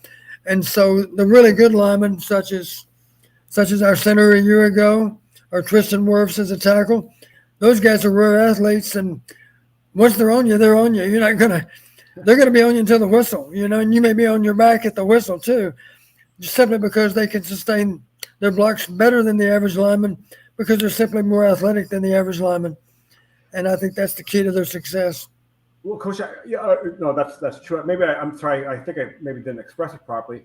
It just seems that if maybe just say it further, if you only have to block 4 defensive linemen and you're not able to do that, I'm not sure what the remedy is for that, because football, we talk about all these spread offense and stuff like that, but really the fundamental of football is blocking and tackling. And if they can't seem to win up front, your offensive line, it seems that your playbook shrinks from, Iowa doesn't seem to have a huge playbook anyway, but whatever minimal playbook they have, it shrinks tremendously if you can't defeat, you can't win up front against just 4 defensive linemen. Yeah, you're right. And here's what some people lose sight of. Now, what any offensive line will do, those 5 linemen are going to try to account for 5 defenders. So it's very rare, almost unheard of, for 2 linemen to double team a down lineman, because they're always working from that down lineman to a next level linebacker. And that's how, of course, you can efficiently account for 5 defenders, is to be able to work in tandem, a guard and a tackle, a center and a guard, whatever the case might be. They're working from the down lineman up to an appropriate linebacker. But here's what people need to realize. It's not enough to have an All-American center. All that I'm talking about last year, of course. Right. All that really means is our All-American center is going to consistently account for his man. He might block his guy all day long at 95% efficiency. The only problem, of course, that just accounts for 1 defender. Right. And what's complicated, of course, is the guards and tackles need to win their matchups too, because even if one of them fails to do so, if he happens to be aligned at the right place, of course, he can blow the play up for no gain. Right. Coach, and Corey, I'll say one last thing, and then I'm going to go. I grew up in Canton, Ohio. In fact, that's where I currently live now. And my coach, Bob Cummings, he was the coach at Iowa from 74 to 78. I went to Glen Oak High School. He was the coach there. Now, he passed away in 1992, which was the year before I started high school. But he was the high school field where my high school is Bob Cummings Field. That's how Wow. Another thing I want to tell you guys, we're talking about offensive linemen. I've been to the Hall of Fame parade I've missed a few, but since probably about 1980 till the current, I haven't missed too many. And I remember going to hear Russ, we're talking about offensive line, then I'll let you guys go because it really boils down to this. I remember the great Russ Grimm, who was an offensive longtime lineman for the I guess now the Commanders, the Redskins, part of the Hogs, nickname for their one of the greatest offensive line units of all time. And he said, I remember in his 2010 speech, he said when he was inducted to the Hall of Fame, he said that the best part of being an offensive lineman is you get to move another strong, powerful man against his will, and that's what football comes down. That's what football comes down to. So I guess of that's with everything. But in this case, if Iowa wants to win the game, you gotta move those defensive line. They don't want to move, but you got to move them against their will. That's true. And I appreciate that, guys. I love the show. I like your show so much that I have the Kentucky Florida game on mute, and I have you guys on whatever the opposite mute would be, on sound. So, that's the highest compliment. We appreciate that, Yakov. I appreciate it, guys, and I'll let you get to the rest of your callers. Thank you. Appreciate it, sir. Always love the callers. All right, we've got a bunch of calls on hold. Let's get to our phone line. Thank you for calling from the Hawkeye of the Storm. Who's on the line? Yeah, hi. This is Clint. I listened to your guys' show for a while. Really enjoy it. Appreciate that. I'm frustrated with today's outcome, and been a long time Hawkeye fan. I went to school at the University of Iowa, and I was there when Bob Sanders was playing.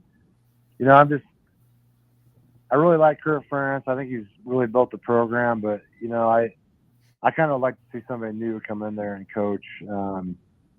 Whether it be Phil Parker, putting him as the head coach, or Iowa going after somebody, it's got a big name. But I don't know. What are you guys' thoughts about that?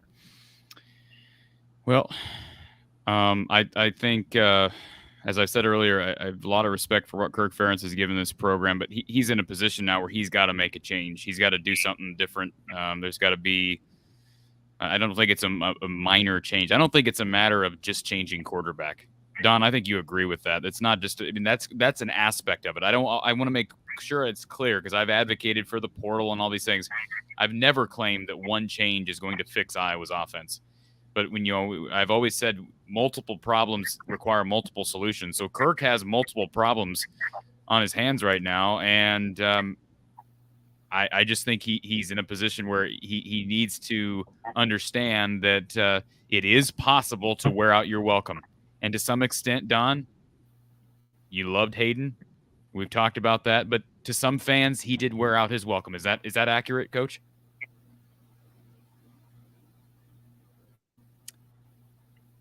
We lose you, Don? Yeah, I lost you there, Corey, for a while. You froze up. I'm just going to say, is it accurate to say that for some fans, Hayden Fry wore out his welcome in the late 90s? Yes. Some fans certainly feel the way. And in Coach Fry's defense, as you know, he was suffering with cancer at the time. And the reality, of course, is as you get older, other coaches on your staff might consider other options because they know that even the best of situations cannot last forever. And a simple example for us, we lost outstanding coaches in Barry Alvarez, and then, of course, Dan McCarney and Bernie Wyatt. Those guys were off to Notre Dame and then to Wisconsin, of course, for Barry.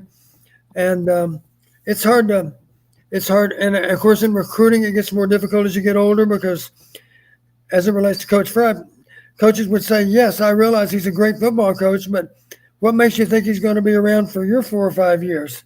He's already 69 years old or 68, 67, whatever the case might have been. So it is tough to sustain a great program. And that's your goal, of course, is to be able to do that. And it's difficult to do it without a lot of help from a lot of coaches. Yeah, I just feel like he's gotten complacent lately, or just like, I feel like Iowa, they're happy if they get to the Big Ten championship game. But, I love the University of Iowa, and I love football. I want to see them start, not only getting to the Big Ten championship game, but winning and, being a top 5 contender, and I think they can do it. I think they have the support, and I think, the college has enough money to go after a really good coach and get somebody really good in here to bring that spark that I feel like, Wisconsin's, has, or like the teams that have kind of stepped up, in the last several years. I see where you're coming from, and I can't really argue with it. I think Iowa's a very attractive place, and I think Kirk is blessed with an unbelievable defensive coordinator and a freaking good special teams coach. Yeah, and I mean, that atmosphere at the Kinnick Stadium in Iowa City, I think that's like one of the best atmospheres to play out in college football. I mean, with it being downtown, so close to the hospital and everything, I really think we can get somebody. No disrespect to Kirk, I love what he's done, but I really think we can get somebody in here better that can get us to that next level. And that's kind of what I'd like to see happen from now on. Well, I totally respect your opinion, sir. All right. Well, thanks so much, Corey and Coach. I appreciate your time. Thank you, sir. Appreciate the call. Let me say one thing, Corey. When it becomes difficult for you to have the success that you're normally able to have, it requires you to do your very best job of coaching. And that's the challenge facing the coaches now. They have to do a better job of coaching than they ever have, which means they got to, offensively, they got to really, really put a lot of thought into their game plan because it needs to be better than it was today. And the challenge, of course, is how do we do that? There's all kinds of ways in which you might be able to get that done. And the bottom line is they strengths and weaknesses of their players better than anyone else. But, the challenge I would issue to them is you got to do a better job of analyzing game tape than you ever have. You've got to be more innovative in putting together this game plan than you've ever done before. It might require you to put in more time than you ever have. I remember there's a time or two when Coach Fry mentioned to us, he said, I'm guessing you guys like your jobs and you like the money that you're being paid. Of course, we weren't paid that much back then. But in the next breath, he would say, if you really like that house you're living in and like working at the University of Iowa, it would behoove you to put together a better plan than what we had this week, because this week is simply not good enough. So if that means you need to spend more time in preparation, then that's what you have to do. Because I want to always be able to say that we never, ever cheated our players. And if that requires us to work a little bit longer and a little bit harder, that's what we have to do. So that's the challenge facing our coaches. They've got to do their very best coaching job ever, for sure, on offense. And then even defensively, as I mentioned about Jack Campbell, and I'm sure Phil Parker's exactly like Jack Campbell. He's thinking, we did a lot of good things today, but what can I do to make this defense even better than what it already is? And that's the challenge that he presents himself. So everybody has ownership. And just because the defense is playing at a higher level does not mean that they should be satisfied with how they're playing either. They've got to do a better job of becoming a dominant defense. And then and only then do you get back on the track that you want to be on. All right, folks, rapid fire. I'm going to try to get through your calls here, where we just hit the 3-hour mark, and Don's been with us for about 2 of them. So let's try to get through these calls as sufficiently or succinctly as we can. First of all, Ben says in the chat, what's up with Xavier? I'm assuming you're talking about Xavier Wampa. He's out there. He's contributing on special teams. But honestly, Quinn Schulte and Cooper DeJean and Kayvon Merriweather are playing well right now. So it's going to be hard for even a 5-star kid to get into the swing of things. He'll get in there, Ben. Just be patient with Xavier. And then Fast Outdoor Food says, Don, what would Hayden do with this team? That's a great question. Well, he would already mention to his coaches, if you want to keep your job, if you want to continue to live in that house, then you better coach better than you did last week, because last week wasn't good enough. And I'll tell you what he would also do. He would actually tell the players, listen, if you like your coach, you need to understand that if he's going to keep his job, you need to play better. He would say that to the players. And he would say it maybe a little bit in a joking manner, but I think the bottom line is they knew he really did mean it. Now, Coach Fry, had a heart of gold, and truthfully, there are probably a few coaches that he didn't let go of that he should have, because he was a compassionate person. But we all felt ownership, and we all felt the pressure of performing at a higher level. Because if it's not good enough, it's not good enough. It's a bottom line business. If you're not winning as you expect to, then you got to find a way to do better. Don't be satisfied with just doing what you've done in the past, because that may not be good enough. All right, let's get to Luke, who's been on hold for, I think, like 40 minutes. Luke, you're a trooper. Appreciate you being here. Yeah, great. You guys are we really love it here.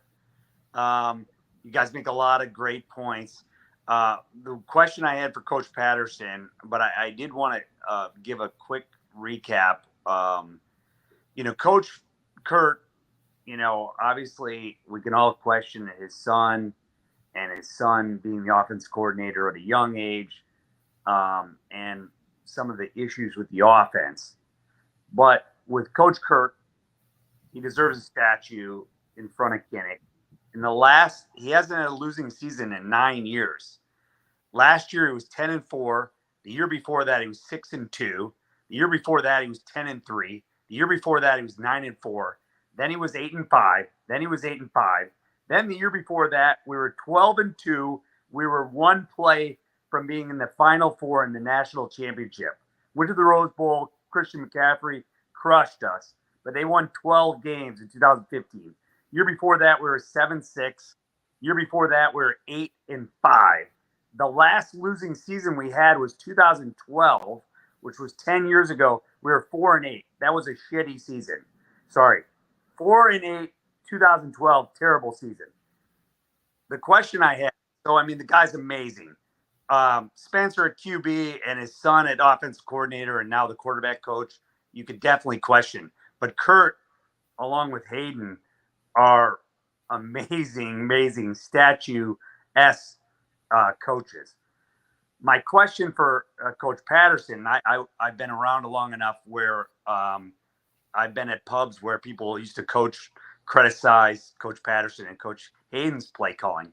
How many times when Coach Patterson was calling the plays for over a decade in Iowa City, was Hayden overruling his play calling or actually calling the plays, or was Coach Patterson calling the plays? Which was always a question for many years in Iowa City when I was at game. I guess you want me to answer that one, Corey, huh? Yeah. Since I have a better idea than you what happened. Here's the reality. And I will admit, later in Coach's 20 years, there were players that sometimes came to me and said, Coach, I wish you could call the game all by yourself. And I explained to him, I said, that's simply not going to happen. Coach Fry would not even coach football if he couldn't be the final authority in play calling. So my exercise as an offensive coordinator is continually recommend plays to Coach Fry. A lot of those plays went on the field and others didn't. And I was certainly okay with that because, Hayden Fry was a great tactician and a great strategist. And I will admit there were times, let me give you a specific example. I remember one time Coach Fry ran a draw play on the 4-yard line. I'm talking about being 4 yards from a touchdown. And I thought at the time that has got to be the dumbest call ever, because how deep is a linebacker going to drop if the ball's on the 4-yard line? You have an idea what happened. The draw play went in the end zone for a touchdown. So that shows you how much I know. Sometimes the best calls are calls that are a little bit unlikely. And that's a good example. Nobody expected a draw play from the 4-yard line. And I'm not suggesting that's a good call all the time in the red zone. It's not.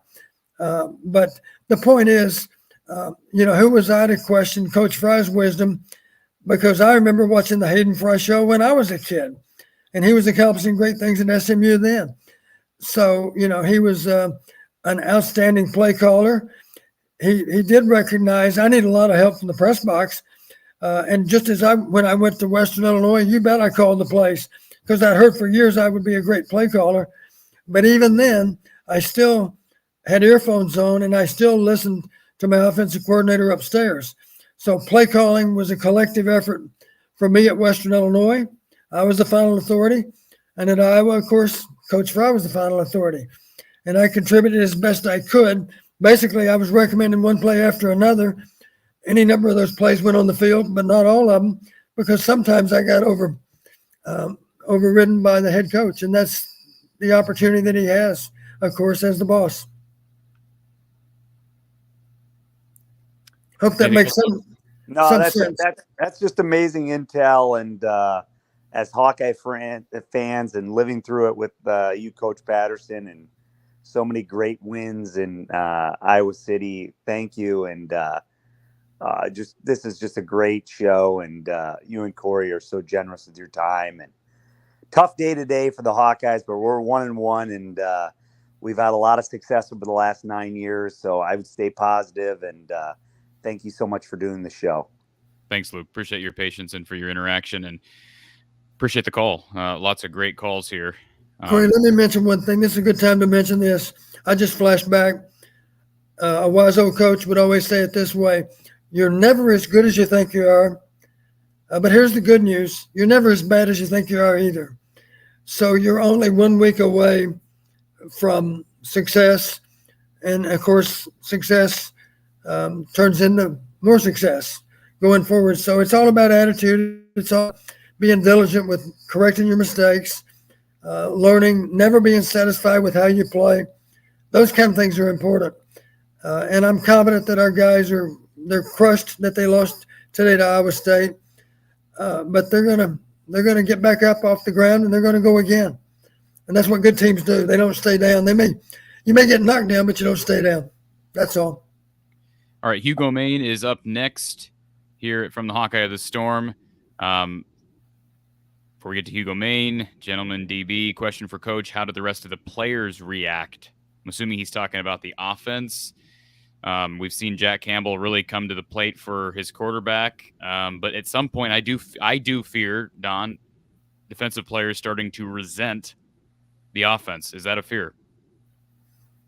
Well, I think the more logical concern for me is I just simply am fearful about them being on the field too long.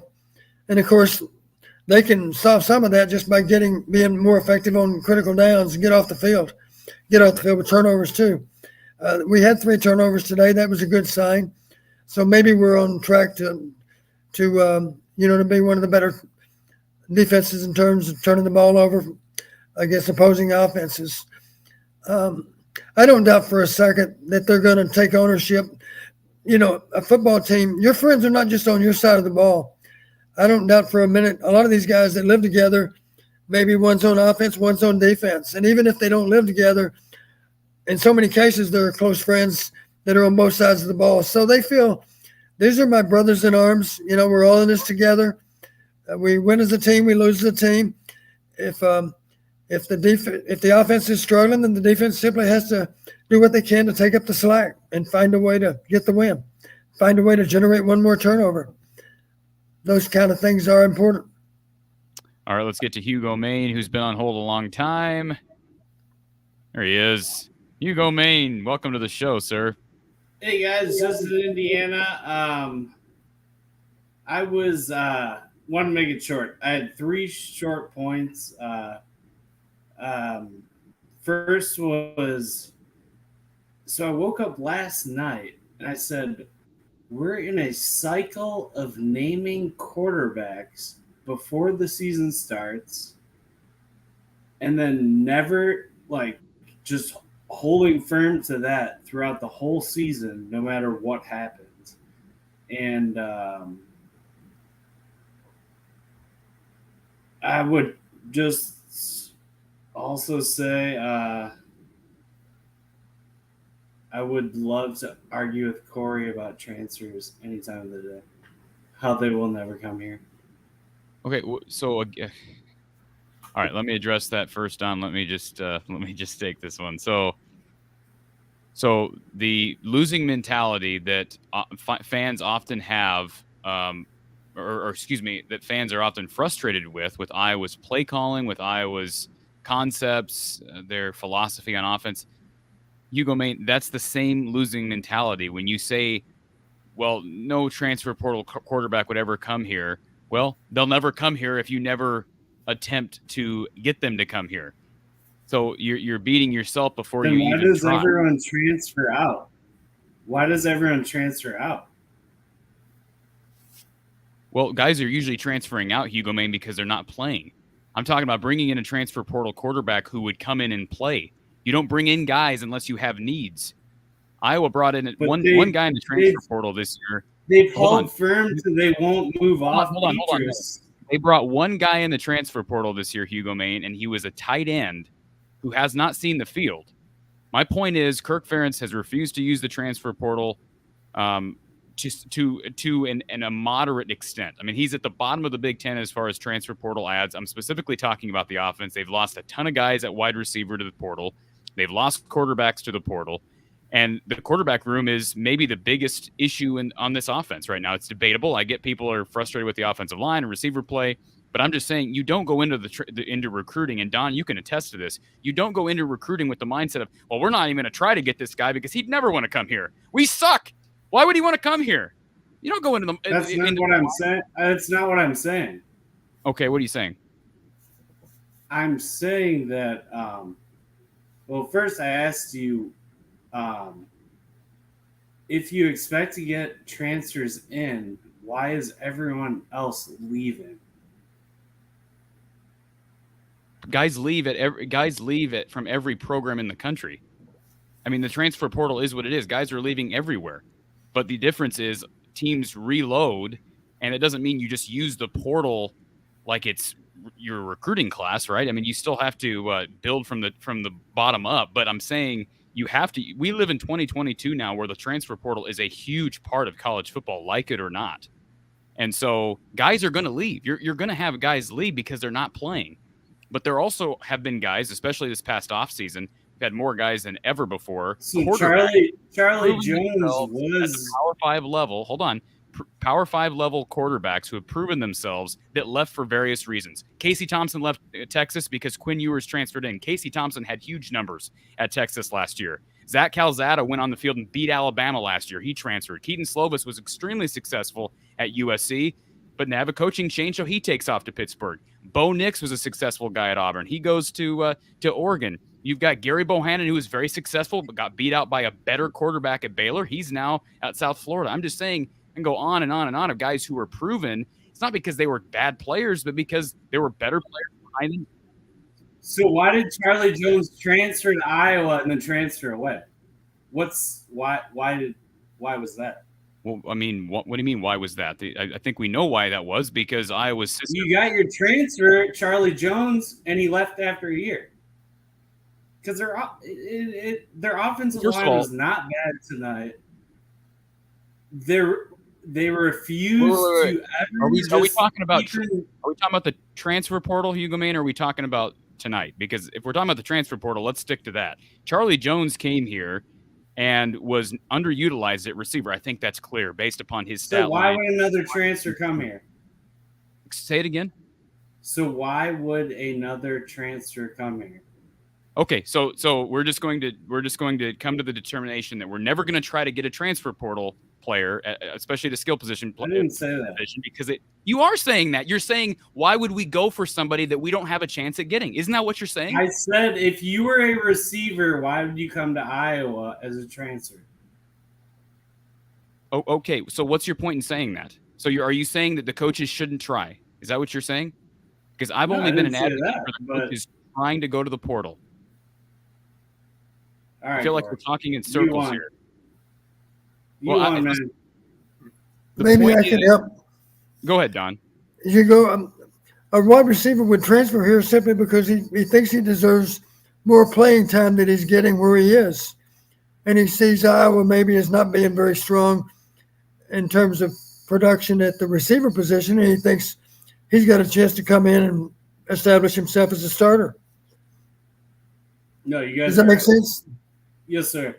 Okay. I love your guys' show, and I love everything you do. I'm always here in the summer. I love you guys, and I hope I wasn't being a jerk. Oh, you're fine, Hugo. I'm not trying to rake you. I was just trying to offer some different perspective instead of Hugo. Hey man, listen. maybe we need to argue a little bit. Sure, we can debate back and forth. Listen, let me just add one more thing before you go. Let me add one more thing. I've been an advocate specifically at quarterback, that Iowa go to the portal at quarterback. If we knew that Iowa had gone to the portal at quarterback and swung and missed on a bunch of guys, and the reason was because they didn't want to play in this system, then I would say, well, you know what? We've got problems with the system. I don't think they give him the job. Hold on. I don't think we got problems with the system, but we tried, and I would respect the coaching staff for going to the portal and trying. That's all I'm advocating for. I'm advocating for the coaching staff to accept that we need help in the transfer portal. There's quarterbacks that can help us. Let's go try. That's all I'm advocating for. If the quarterbacks decide not to come here, fine. But we need to at least see that we don't have a losing mentality before we even set foot in the portal. That's all I'm saying. I think we're all just frustrated because this is one of the best defenses I've seen in the past. Absolutely. This is seriously their defensive backfield. Cooper DeJean, that dude is special. Absolutely. They've got, but they're not going to get a transfer quarterback. Well, they won't if they never try, Hugo Main. You can guarantee that they will never get a transfer portal quarterback if they never try. You are right about that. 100% correct. Let me Love give you an you. example, Thank- Hugo. Thank you, Hugo, man. Appreciate your support. Go ahead, Don. I was simply going to mention years ago, I decided to recruit. Let me back up. Our first year at Iowa, we brought some of the best players in the state of Texas up here on official visits. We didn't sign a single player.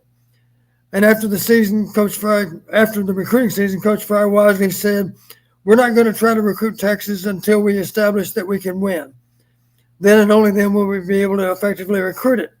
Well, after we qualified for the Rose Bowl in 1981, I asked Coach Fry, Coach, I think you're right, but now we've proven we can win, so I'd like to go back to Texas. And he said, that's a good idea. Let's do that. But he said, I want the first player. Jerry Levias was a special player, of course, to be recruited to SMU. And he said, our first player from Texas needs to be somebody, not just an average Joe. He needs to be a special player. That special player was Robert Smith. Robert Smith, who had as much speed as Tim Dwight. Robert, who had 16 touchdown passes in his career. And he was so invaluable to us because he was a great push man. And you know what I mean by a push man, Corey. Sometimes a wide receiver's job is to push the corner out of there so we can throw the ball underneath the corner. And that's how you end up with All-American tight ends, is those guys that can catch those intermediate routes, provided somebody can push the defense deep downfield. And Robert was that guy. Robert returned punts for touchdowns too and kickoffs.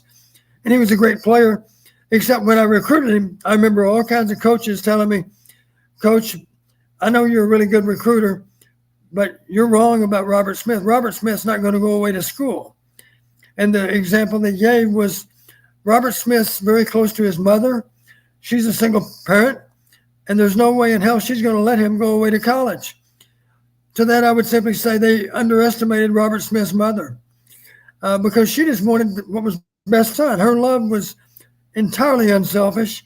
She just simply wanted him to go to the place that he felt in his heart was best for him. And that place was Iowa. And I kept persevering to recruit him, regardless of what the other coaches said, because I also knew Robert Smith and his mom. And it turns out that we were right. She was okay with Robert going away to college because she knew she could trust the men that were going to be coaching her son. And that would be Hayden Fry and Don Patterson. That's a true story. And Coach Matt Ash brings up a good point. I would come to Iowa. He's talking about quarterback. I would come to Iowa because there is not much competition at the position. So if you're Keaton Slovis and you transfer in here, Keaton Slovis is playing, Don. He is playing. He is the starter. All right. And I have a feeling. People can argue it all they want, Don. I think if Iowa had made a concerted effort to get somebody in the portal within the top 15 to 20 guys that were available at that position, they would have landed somebody. I thoroughly believe that because they would have recognized, hey, this is a team that just made the Big Ten championship game. They're really not good on offense, but hey, I can help them on offense, and I'm going to play right away. I don't got to fight through Quinn Ewers or, I'm going to play right away. So I'm not trying to beat up on Hugo Maine, and I'm not trying to do that either, Don, but I do get tired. I get tired of the mindset of some, and I'm not saying it's Hugo Maine, but the mindset of some that say, look, we're not going to even try because we don't believe we could do it anyways. Nobody wants to come here. I hear that all the time. Nobody wants to come here as a skill position player. Yeah, let me make a comment too, Corey, about that argument. Well, if you try to recruit another quarterback, then we're going to lose the quarterbacks that we already have. And I would simply state, if our production is not as good as it needs to be at quarterback, it would be explained to the quarterbacks. Yeah. We're going to bring a guy in because we need production at quarterback. Correct. More than welcome for the job. If you choose to run away, that's fine too. Yes. But we didn't recruit you to run from competition. Competition makes us all better. So just understand, we simply need better production out of that quarterback position, and that's why we're bringing another person in. If you're the best quarterback, you'll play the most. That's always going to be our rule. The best guys play the most. All right. I think we just have one more caller here on hold and been waiting for 25 minutes. Thank you for calling from the Hawkeye of the Storm. Who's on the line? Zach, how's it going, Corey? Good. How are you, Zach? Tough day. Yeah, you putting it lightly.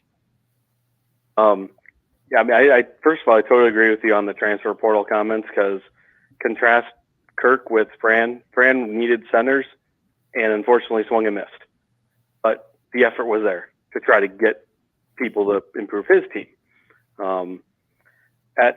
At what point potentially, and I don't know if it's considered taboo now to do it, but at what point do maybe the players call like a players only meeting and say, let's fight for this coach?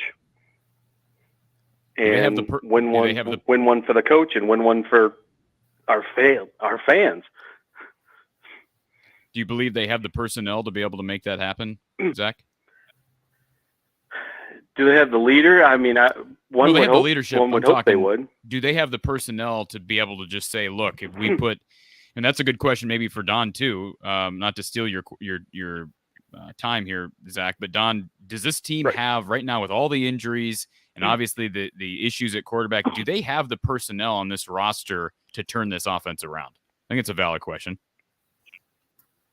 Well, they're going to need some help from the coaches to get that done, because like I mentioned already, we're going to have to outcoach some of our opponents because the opponents have better players than we do. And that's on the coaches. You got to find a way to win the game. You got to find a way to make plays. And there are times when you need to outsmart the opponent. That's part of the game, is to be able to outcoach the opposition. You've heard the expression about Bear Bryant. He can take his players and beat your players, but also if he needed to or wanted to, he could take your players and beat his players, because coaching can make a difference. And that's a good example. There are any number of coaches out there that you have an opinion of that simply find a way to help their players to play better than what people could imagine. I've always said that's what great coaching is somehow enabling players to play better than what they could even imagine. That's what you aspire to do, and that's hard, but that's what you aspire to do. And you've heard me say before, after that 1991 season, we had a Rose Bowl team in 1990. We lost a lot of good players off that team. The next year, again, to defy the odds, we go 10-1. And after the season, Coach Fry famously said in a staff meeting, the smartest thing we did is we never told them they weren't that good. That's what great coaches do. They inspire their players to play better than what they thought they could play. And that's hard to do, but that's what you aspire to do. That's what great coaching is. And every now and then you feel like you accomplish it. And it's a great feeling. And once you've felt it, you want to feel it again, because then and only then do you know that you're more than earning your paycheck. And that's your goal as a coach, is to become a great coach.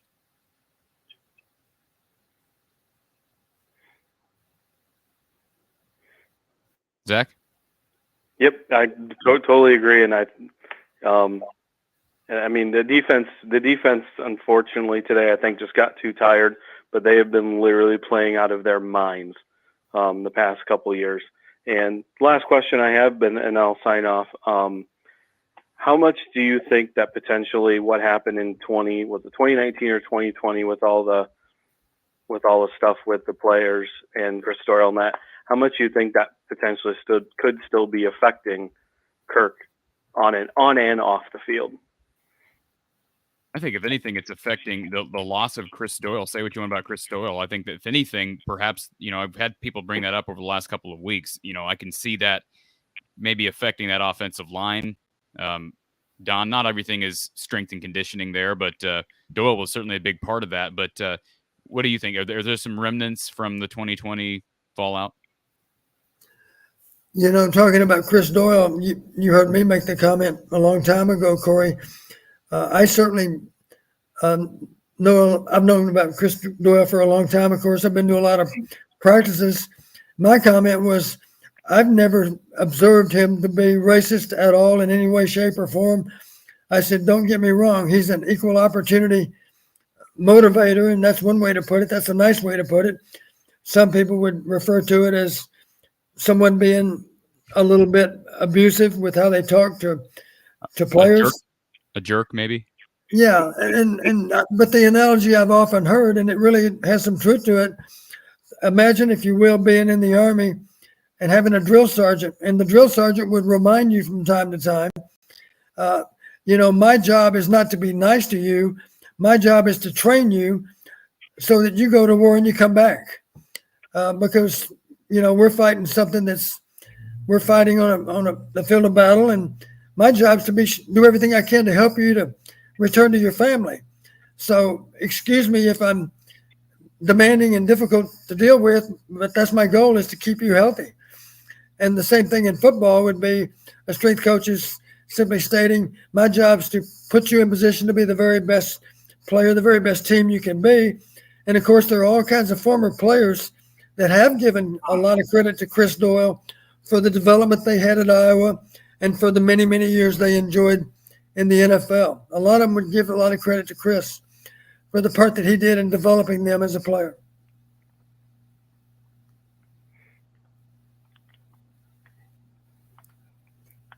Agree.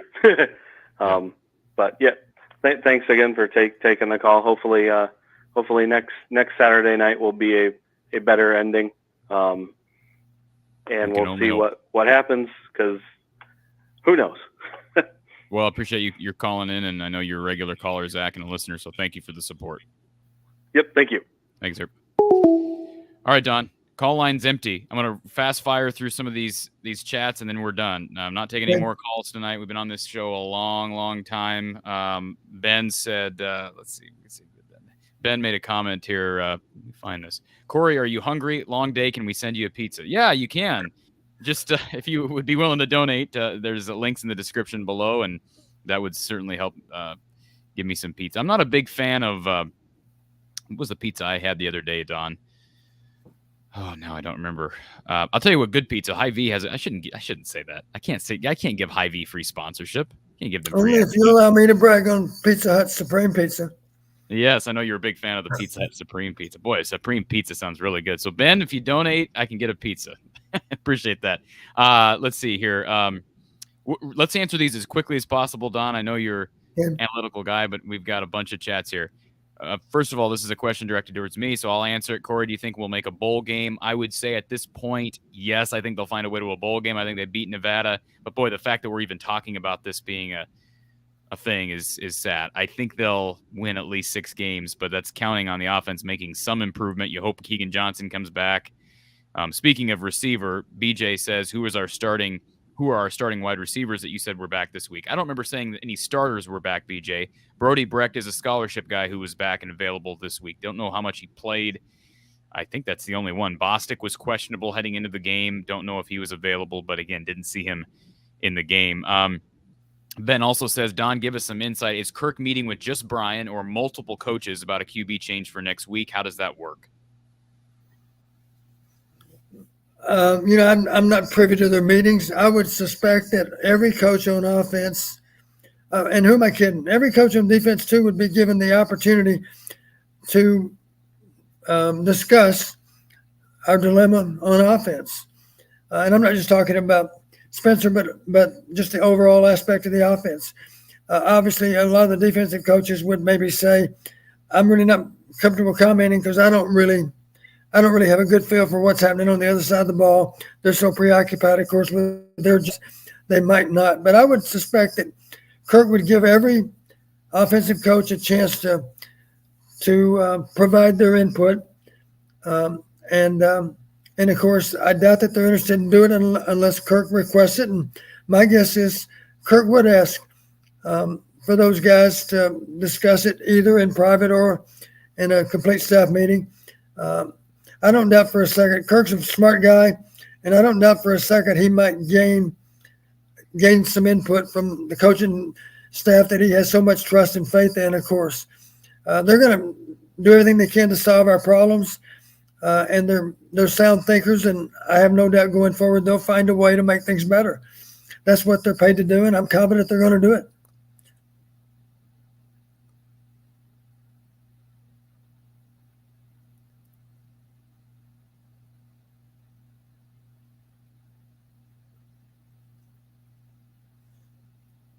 Corey, somehow I've lost you.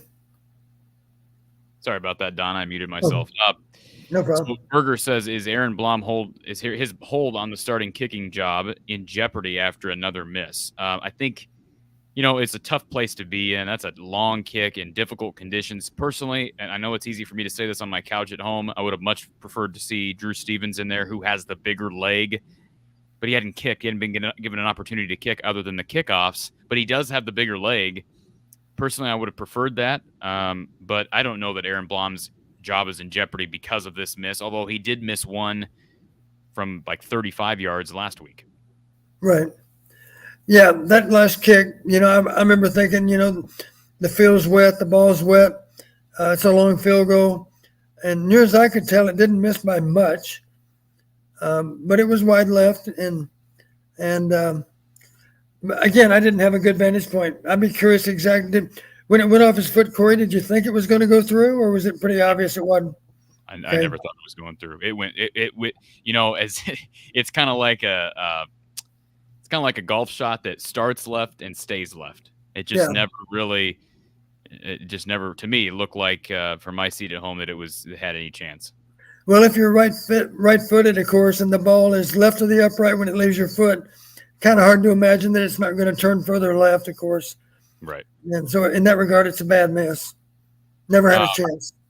Kind of like missing a putt below the hole. Right. Christopher says, hey, Coach Don, if there is someone that can possibly impact Kirk Ferentz, and it's your words and influence, I want to invite you to have a courageous conversation with Kirk Ferentz about making changes. Appreciate that comment from Christopher. Kevin says, what's the possibility of this poor offense making Caden Proctor second guess his decision, as well as other look to option of transfer portal? I think we talked about that earlier. I mean, it's a concern. You got to keep recruiting these kids because it's easy to decommit nowadays and enter the portal. So I don't think you ever stop recruiting even after guys commit. All right, Don? Right. I'm sure Caden, today as he's watching the game, I'm sure he's thinking, gosh, I wish I could play for Iowa now because I could make the offensive line better than what it is. And in that regard, I don't think he's interested in going somewhere else. He made his decision. He's a sound thinker, and he just wishes he could help us now rather than have to wait. Appreciate the super chat from Micro Mage.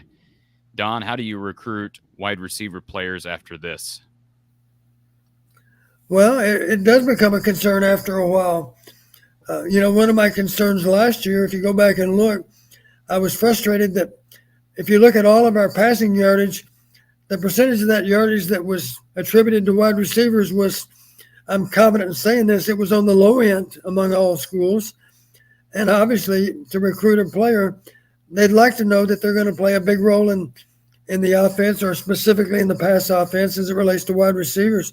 So that is a concern that our wide receivers didn't get as many touches last year, percentage-wise, as what happened in so many other offenses. So going forward, we have to work hard to find ways to get the ball into the receiver's hands, because that will give us a chance to recruit better players over time. Let's see. Matt Reed says, is it possible that why we haven't made a change is because they will skip past Padilla to Labus, maybe buying time to get him ready? Boy, I don't think so, Don. He's not getting many snaps during the week to get him ready, because it's hard to get two guys ready, much less three.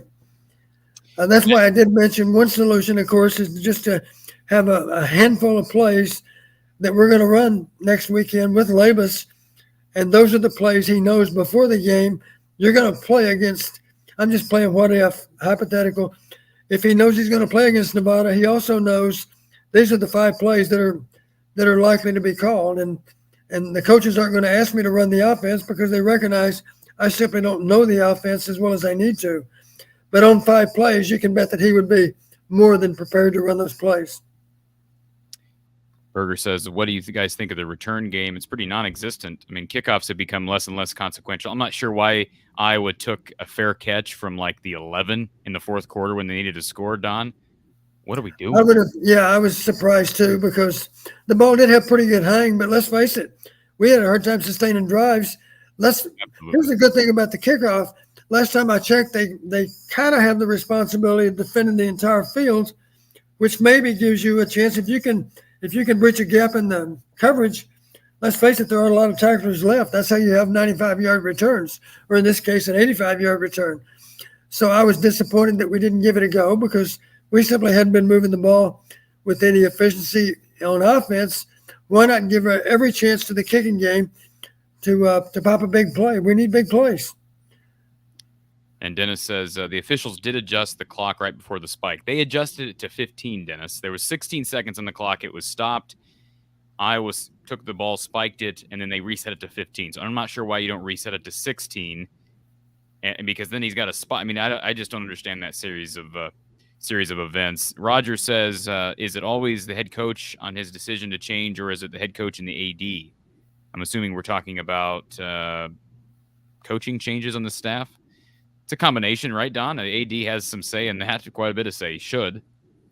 Right. You would think that the AD would be in conversations with the coach about potential personnel moves, and he's not in charge of football, of course, but he's in charge of the athletic department, and in that regard, it would be a fair question for any AD to discuss with the coach any personnel moves that might be in the works.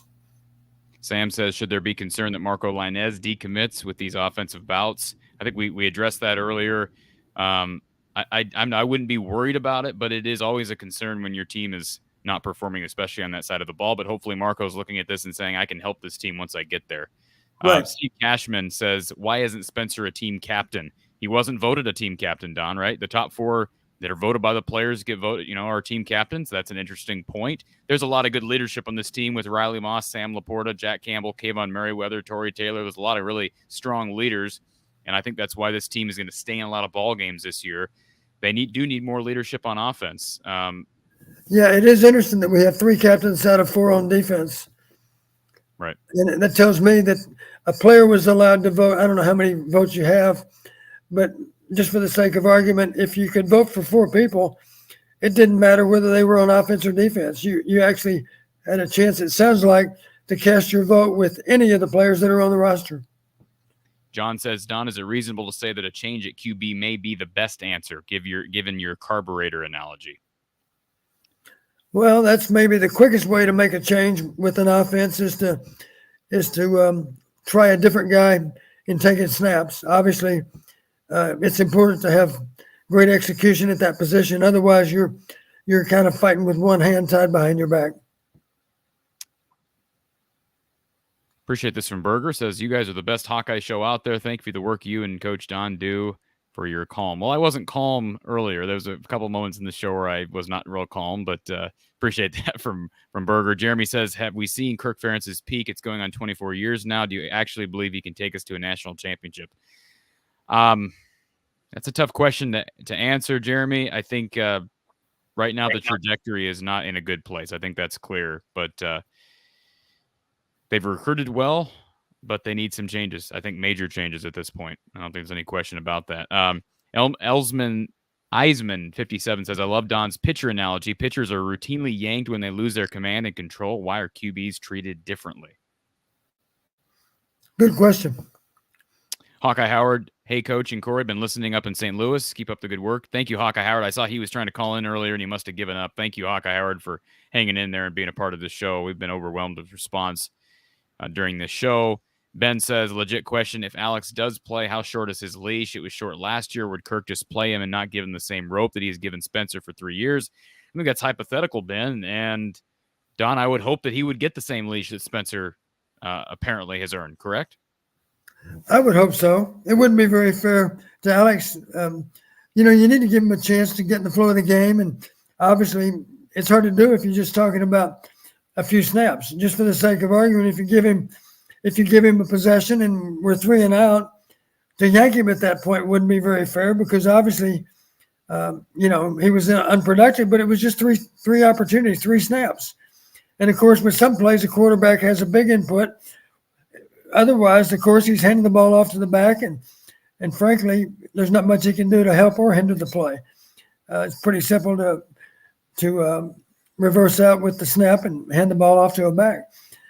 So depends on the players, of course. If he misses what should be a routine throw, then that's a reason maybe to think twice about putting him back out there. But I would think as a minimum, give a guy a couple of possessions to prove he can move the team. 1 possession is not much to go on. How much will it take for a change at OC? Boy, I think we're getting to that point, folks. That's my take. I don't know. It's an awkward situation, but boy, I think at any other school, I don't know that Brian Ferentz would still be the offensive coordinator. That's me saying that. I just don't think would. So I don't know what the next few months hold, but there's got to be, again, I keep saying there's got to be some change. Sam says, assuming Brian Ferentz is fired, which I don't think it's going to happen, but perhaps we'll move on. Who would you look to replace? I feel like as long as Kirk is head coach, Iowa will never truly embrace having a good or great offense. They need somebody who can teach passing offense, Don. I mean, they need somebody who can who can help that offensive line, and certainly George Barnett. You hope. I mean, this is year 2 for him. He's got to do a better job. I think he'd be the first to admit that offensive line is not performing well.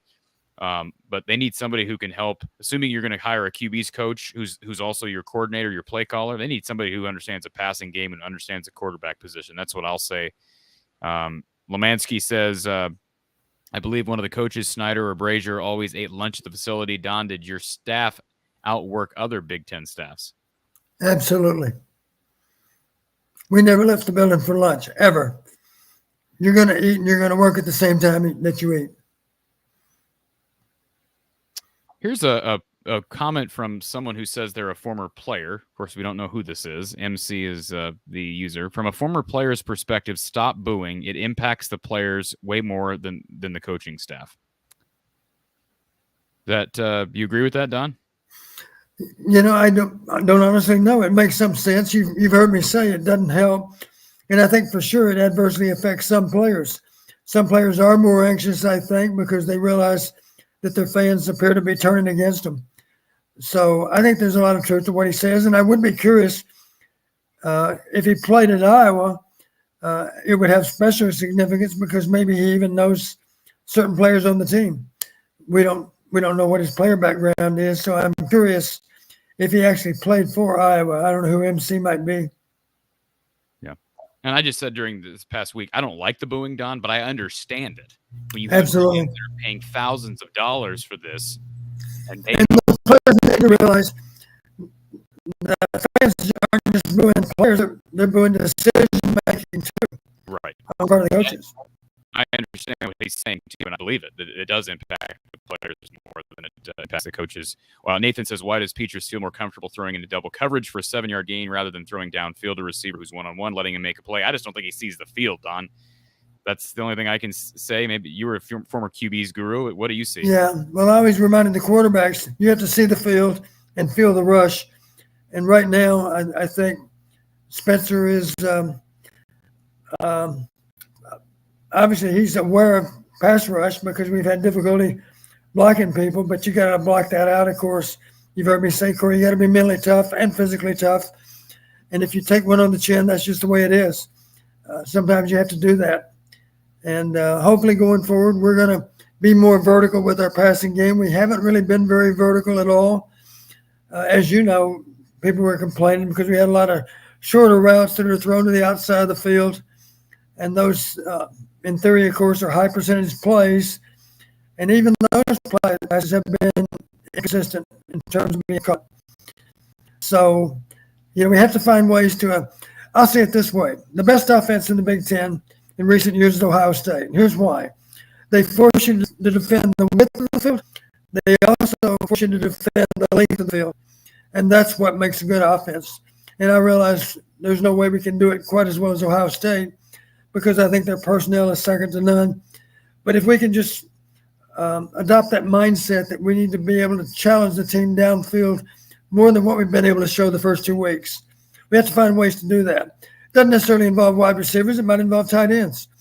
It might involve a back. And maybe it's a defensive player that only is out there for one snap, but his job is to run deep or run vertical through a seam, whatever. You know, we've got to find ways to challenge the defense more than what we have. And one way to do that, of course, is force them to defend more space, and that'll open up lanes for the ball that fits in underneath that type of coverage, that type of alignment. Just want to say this as we finish up here. I've been on for over 3.5 hours, Don. I don't like doing these real long shows, but days like today, I just feel it's necessary for the fans, and I hope that we're providing a outlet for some fans. Appreciate everybody being here. We still got 350 people on, Don. We're 3.5 hours in, so I appreciate everybody. People care about Iowa football, don't they? They do. And Ben, appreciate this. The super chat from Ben. Please go get you and Coach D a pizza. Appreciate all you do. So we'll have to get a pizza together, Don. Well, thanks to Ben. Thank you, Ben. And then this comment from Droop. He says, Mark's show is going to be wild. I'm interested in hearing what he has to say. So that's a good segue to promote the show with Mark Rogers, the voice of college football, every Tuesday over at the Iowa Football at the Voice of College Football channel here on YouTube. It's Iowa Hawkeyes Live, 4:30 p.m. Central Time every single Tuesday. It's myself and Mark Rogers. Not only will we be recapping this past week and the offensive struggles, and I mean, I know we don't give enough time to the defense. The defense and special teams unit, Don, I know we've been talking 90% of this is about the offense. Those units are just tremendous right now. They're performing at every level. I understand Hutchinson got his today, but they held him under 100 receiving yards. He's a really talented guy, especially after the catch. I thought Cooper DeJean, Terry Roberts, and Riley Moss struggled at times. He had the touchdown where he slipped and got beat, but for the most part, that defense is great. So we're going to talk about it all with Mark Rogers on Tuesday, 4:30 p.m. Central Time, and doing it to let everybody know as well that we are here. I am here on Wednesday night, right here from the Hawkeye of the Storm on YouTube. So if you haven't already done so, please subscribe to the channel because content all week long, all year long. This coming Wednesday at 9 p.m. Central Time, it's Hawkeye Hangout, live call-in show right here, Hawkeye Hangout, Wednesday at 9 p.m. Central Time. All right, we'll talk about Nevada. We'll talk about what we've heard from Kirk. We'll get Kirk on Tuesday, Don, and get a new depth chart Monday. Hopefully you get Reganey. Maybe Keegan Johnson appears on there. You can just cross your fingers and hope at this point. Certainly that would be a pleasant surprise. If you're interested in donating to the channel and the work that's going on here, please find the description, the links in the description below. Please hit the like button. Another reminder I don't talk about as much as I should. Please share the show out on social media. If you want to sponsor the show, From the Eye of the Storm at Outlook.com. Email From the Eye of the Storm at Outlook.com. Great opportunity to grow your business, not only in the Iowa City area, but across the Midwest. From the Eye of the Storm at Outlook.com, the fastest growing Hawkeye platform on YouTube. And don't ever do this. Follow me on Twitter at From the Hawkeye. That's at From the Hawkeye on Twitter. And you can also like our page. Our Facebook page really needs some help. I haven't given it enough attention, but we are on Facebook, so like the page. Help us by liking and following the page From the Hawkeye of the Storm on Facebook. Don, I think that's it, man. I can't keep doing these long shows, but man, let's just hope we get a better result next week. I believe we'll have a post-game show next week. I'll be on live, maybe a bit of a delay after the game, and then I believe you and I are going to hop on for a Sunday evening show. So we got lots of content coming your way. But Don, thank you for taking the extra time, man. You are a trooper, and I know it's been a long day, but we're Hawkeyes through and through. We're not going to give up on this team, as frustrating as it is. I'm not giving up. I'm not going to be shutting this show down or not watching Iowa. So as much as the frustration is evident and it's deserved, I understand it. It's understandable. All I can say is keep watching Iowa football because in a couple months it'll all be gone and we'll have to wait another 8-9 months. Better days are ahead, Corey. All right, folks, please subscribe again. One last reminder, please subscribe. Thank you for being here. This show will be podcasted from the Hawkeye of the Storm on your favorite podcast platforms. We'll talk to you soon.